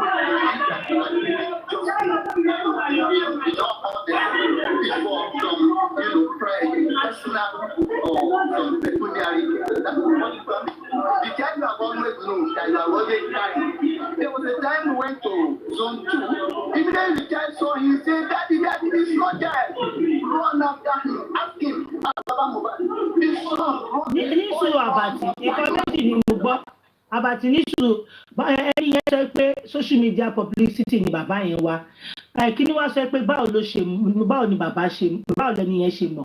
Ó wá ní pé báwo ni bàbá ṣe máa ní pé Wùmí tó ti sóúnjẹ fún rí tó ti jẹun tó ti ṣe everything tó ti ṣe ìyàwó lábẹ́ fóun ò believe ọmọ tó gbé dání kó ní kẹ̀kẹ́ tó wá lọ sórí social media wá ní anybody tó bá bímọ kó gbé ọmọ wá o níwà èyí tó wà létí ilé ò gbà so another one tó tún wá sọ níbi ìbàyìí sí bí mo ṣe gbọ́ sí ó ní pé àwọn lọ sí zone 2 àbí zone whatever ó ní ọmọ yẹn wá rí bàbá ó ní ọmọ yẹn wá lọ bá bàbá pé bàbá ó ní bàbá wá kẹ̀yìn sí ọmọ yẹn pé bàbá kẹ̀yìn sí ọmọ yẹn pé bàbá ò fún ní nǹkan tí mo gbọ́ bẹ̀ yẹn nìyẹn. Yeah. Oh, correct. Yeah, correct. You understand? And what was his response? No. You know that is out of context, but what was his response? And he ignored the boy. And ignored the boy.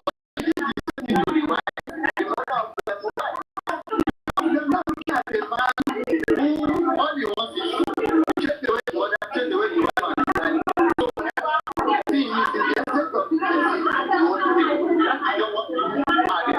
If you look at this,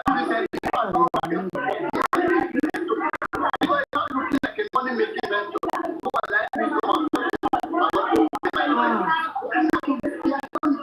it's not looking like a money making venture. Go and learn and be asking people to come and fund this, come and fund that. Lawyer yìí ó ní bad mouth gan o. Wàhálà yóò lè jẹ́ pé lọ́ọ̀yà yẹn máa ń táìpù bí bàí táàmù. Ọlọ́run lọ́ọ̀yà ilé yìí. Example play to kí. Kí dọ́ mẹ́rin tó play tiẹ̀. Kí ló ń play tẹ̀sí fún ìpò ẹ̀ lórí ẹ̀ bù? And again, why are they not pushing for the burial of this guy? If Mohbad is buried today, people will not be for him. So he doesn't want to bury. Anybody may take or not. We read the other day, the wife came, the mother came out, bury the boy. The mother said no. You that say we must bury him today, you are not saying we must bury autopsy. Now the autopsy said, this is not. We are not sorry, sir. For the fact that you said he is the one who said they should bury the body. Yes, the same day he died. Yes, I understand that should be on tour, according to the claim, on tour of September 2023. And he insisted that the boy should be buried that same night. Sorry, sir. As a professional and as a lawyer, which I should be 100% sure that you must have a certain proof, yes, for that. Yeah, the proof was in court. Yeah, this is the other came and said it before in court. He said, if he said that, when my papa is you know, immediately he had that 2 million. Please. Only ìyẹn ni ìgbèrè pé bàbá ó wá ní yes only the proof is in court ó ní pé Daosa said pé bàbá mood was a beat down ó ní pé bàbá ṣe wá gbọ́ 2 million pé bàbá wá fò sókè àbí ṣé mi gbọ́ ni. Òótọ́ ni nǹkan tó sọ nìyẹn. ó ní bàbá wá fò sókè. Lawyer yìí wà well informed. Ọ̀dà kí wọ́n brief lawyer yìí dáadáa ó dẹ̀ ń follow. Eléyìí tí lawyer yìí sọ má bínú senator. Mi ò ní doubt tí lawyer yìí bá ń wá sí MFM platform o. I can't doubt this. Nǹkan tí Darosa sọ ní kóòtù ló sọ. Nǹkan tí Darosa sọ ní kóòtù ló sọ náà. Ní ìjọ táwa ń kóòtù Darosa sọ bẹ́ẹ̀. Tèmi Kàrímọ́ náà confirm ẹ̀ náà. Nǹkan tó sọ ni lawyer yẹn sọ. Kàrímọ́ ti confirm ẹ̀. Onílédà mi ìdí onílédà tẹ̀ wá sọ̀kan fún wa lẹ́ẹ̀kan yẹn o. Ẹni sọ̀rọ̀ ẹ̀ kì í play ẹ̀tọ́. Àwọn ibi tó nílé ti ń bọ̀ so ẹ̀ kí court lélẹ̀. Okay, sir. So that I will allow you to go because the time is up already. Let me just say this.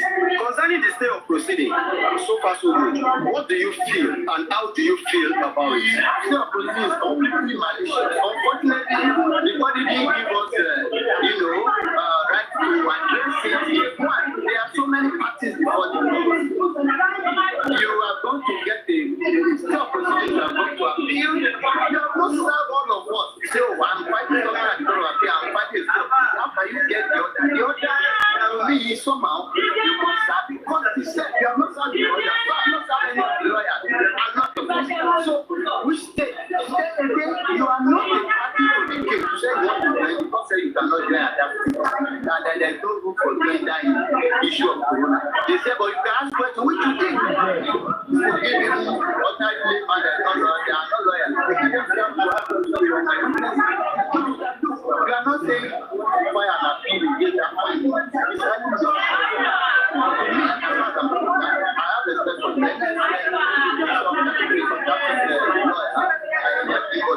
I don't see what the other has done because you can't say proceedings, you have no right, you have no local right to go and fight an action. You stay proceeding. Yeah, so that is it. And you see, it got the family the only thing when Sophia was talking, so the only thing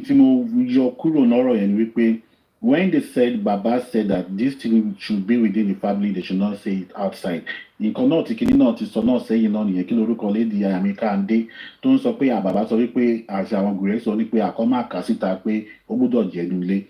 These are statements that have been online in the past days. And so if such statement also appears in court today, and which the court was like, no, it's something that since you have asked about it in the public, it is something that will not make casita in public in court, lawyer and sorry, and which is 100% valid. So I was using that statement to support what Sophia was actually saying in the beginning.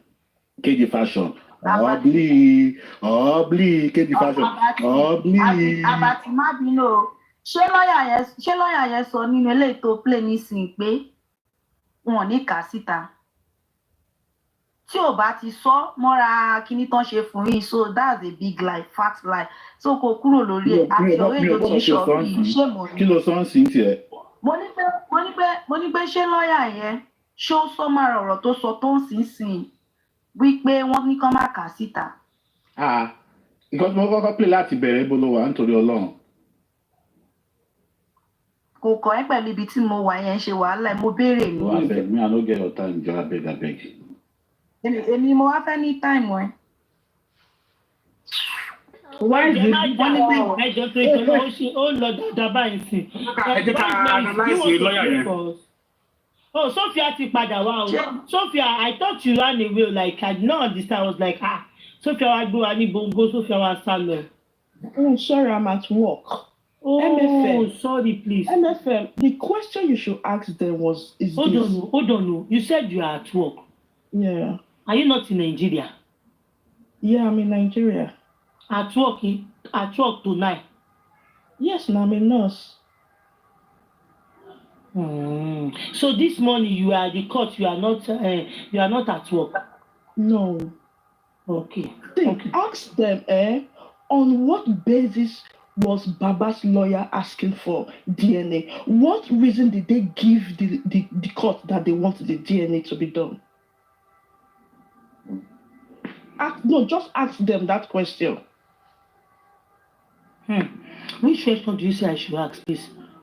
They said they want the DNA to be done because they want to know if Liam is Mohbad's son. And the court asked Baba that when Mohbad was alive, did he at any time come against this child that this child is not his son? Baba said no. You understand? Then the dad said they want to know so that if he's the child of Mohbad, what Mohbad have, everything will be going to the rightful owner. That was when the lawyer now said, Baba has no rights. That the only right he will ask for a DNA is if he, as the grandfather, has an inheritance for his grandchild. Then he wants to know, is this really my grandchild that wants to inherit from me, not from Mohbad? That as long as Mohbad did not argue, did not tell Baba anything, Baba is a third party. He used that word, third party, to this case. And let me tell you something. You see what they are doing online. They do. It's not happening in court at all. At all. It's totally different. I was shocked. They knew they had no case. I think what is going on is that they just want something to be using to pulling. I don't know. They knew they had. They want donation. Abati, calm down now. Let that talk when now. the coach was asking Baba questions and questions, he was indirectly like agreeing to what Wunmi was saying. You understand? Please, Sophie, I want to ask you, please, is Baba at the court? Yes, now. MFM, and you are also at the court. Because I was there, that's why I want to ask. I don't know where you were sitting. Nobody pay ni pay 1,000 ní Sophia bí kankan. Okay, say the truth. Okay, where were you sitting? Where were you sitting down? Where were the lawyers sitting down? Sophia, I beg. No answer, I beg. I need to make the ask. If she's asking for information, make you go outside, go find out. No answer, I beg. MFM, Sophia, where? Concerning kìnìún nìkan ṣe gbọ́dọ̀ jókòó sí ṣe ẹ má bèrè yẹn ẹ kọ tẹ bèrè jáde. lọ́dọ̀ olórí.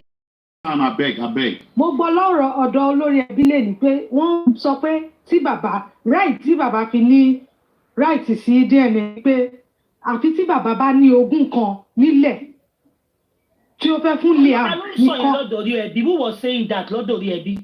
I think it's Gurexi. Gurexi and Westo too was there. Westo was there, Gurexi was there. So wọ́n ní tó bá jẹ́ bàbá ní ogún kan lẹ̀.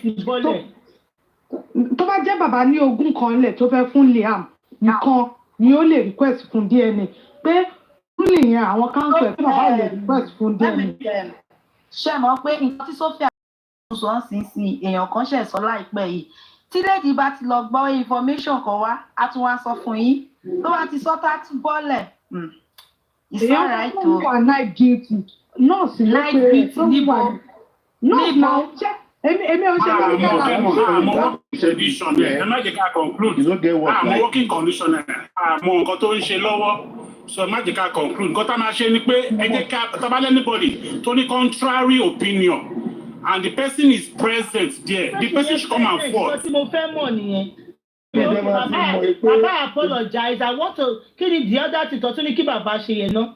Baba apologize for the way he has been talking about Liam. I want to support him. Ibi tọ́rọ̀ yẹn lọ ní pé ẹ tí rí interview lọ́ọ̀yà bàbá kò dé ṣẹlẹ̀ rí kẹ má rí. Wọ́n sọ pé wọ́n ní wọ́n sọ lórí yọ̀ọ̀kì kọ̀ọ̀kan. Fèyí Kẹ́mi ṣé kọ́ọ̀tù kan wà tó jẹ́ pé tí kọ́ọ̀tù bàbá lọ́ọ̀yà tí wọ́n ní sọ̀rọ̀ kí ló tó sọ̀rọ̀ lẹ́nu àríkà kí ló tí operation bàbá lọ́ọ̀yà lẹ́nu tó jẹ́ pé àtijọ́ ọjọ́ ìtàn ti wà ń court tó jẹ́ pé a máa ń gbọ́ gbogbo interview tó máa ń ṣe fún wọn kí ló dé any of all day kí ló dé tí wọ́n interview lọ́ọ̀yà there is something fishy. ó ní nǹkan méjì tó ń ṣe. wọ́n ní ká stream York wọ́n ní ká stream York ká tún gbọ́ nípa bàbá. Okay. If they are basing that analogy that Papa must have something that the child must inherit, Papa do have what the child can inherit. Although I am satisfied with the court's taking so far, but it cannot be based on Papa because Papa can still have future inheritance. He can still be a billionaire. He's already a billionaire now. But I'm with the court. Let's listen to what that York is saying. Okay, now why tó fi sọ pé I can clear that aspect. Why tí wọ́n fi sọ pé if Baba have inheritance. Now, àwọn kan máa ń ṣe báyìí pé ọmọ tó bá máa jogún mi, wọ́n gbọ́dọ̀ ṣe DNA fún, like the case of MKO Abiola. So now it is now left for you tó bá fẹ́ jogún bàbá yẹn kó ṣe DNA. Tó bá dẹ̀ mọ̀ pé ò fẹ́ jogún bàbá yẹn, don't do the DNA. Ó lè decide pé. But Liam will still hold enough to make that decision. And Baba has started having a heritable property. So in a way, the court decision may be right, but it can still go both ways. Mi máa morúkọ kìíní MFM please sing Gurexi. Mi máa nǹkan òun náà ni mo máa wá. Ìdààmú bí ìfàmù ẹ̀fẹ́ ní ti gbogbo ọ̀rọ̀ ẹ o. But wọ́n ní Gúrẹ́sì ò sí bẹ́ẹ̀. Ìfẹ́ mi sọ̀rọ̀ Gúrẹ́sì rárá. Gúrẹ́sì wá sórí wọ́n fara bẹ̀ fún. I can go and call Gúrẹ́sì gan. Wọ́n yẹ ká gbọ́. Ọ̀yá.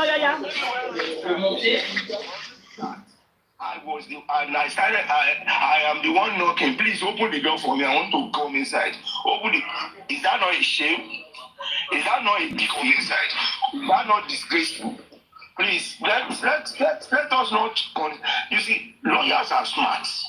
Lawyers have a way to make themselves look like, I've done a great job. I didn't lose the value, but at least we just have to.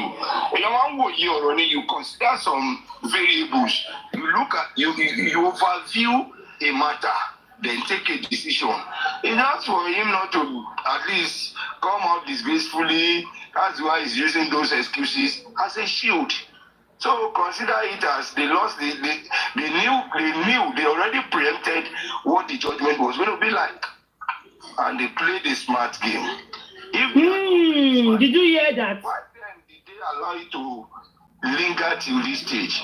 Do you know when they have even the Yabojo came that time that Baba, anybody that will say Baba should do Wumi should do DNA, he should go and Baba should go and first do his own DNA, whatever. Even in their response when Baba charged this matter to court, they had a lot of things they said in it, which was knocked off. I think we have 5 or 6 points that they wanted to use that. Baba has no right to ask for DNA. But all those things were knocked off, even at the first sitting. We shouldn't go into the details of what transpired in the court because I wasn't there. But let me just stop there. No, let's consider that they have been shot even at the heart, so they are not breathing. Thank you. Okay, what this man said now is that they knew that they're not going to get positive results. That is why they play smart by saying they will do it. Whatever happened in court, just apply this from a legal perspective. Some of us can that be true? Who are lawyers. MFM. I just woke up. You don't miss you, but it's good that you sleep now. The family went to the court. You don't miss. You don't play lawyer own everything.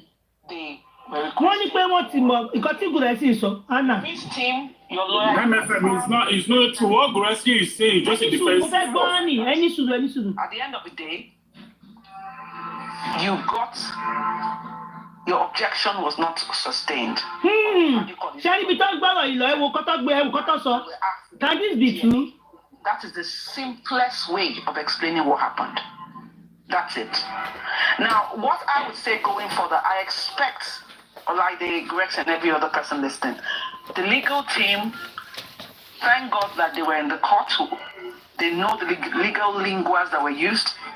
They would produce a press statement or a press report, whatever you want to call it, to that effect. And that should clear all the doubts. That should clear all the stupid, paparazzi that the lawyers of Wumi's team were playing up today. Yes, the legal team were not there to answer questions from the journalists, but I think their press a statement or a report on whatever transpired, pointing out the key areas that needs to be noted, should answer that question. Sophie, I need to ask you a question. Please come. Condescending, but if a lawyer like that will come out and be talking so cheaply like a dirty, gate man who's just talking that's very unprofessional to say. That's very, very unprofessional. Now, this lady said, you coming out and trying to blame Mohbad and trying to say crap. What if they've filed a defamation against you? Do you think your legal experience will cover that? No. But it just showed that he was being defensive because they lost. Your preliminary objection was not sustained. Yeah, they just play it now. They play it. Whatever. Mommy Day, and you also So, me, I want to analyze it. Nǹkan tí lawyer bàbá ń ṣe tí wọ́n file the defamation against that lawyer. I want to know. And what I see Wunmi doing today through his lawyer is that they tactically disallow the court to give an official verdict, which of course will mean that it is the court that compelled Wunmi to do the DNA. So they don't want it to look as if they are officially defeated. Reason why they tactically withdraw. And by doing so, they are trying to say that if court eventually rule to say go and do it, it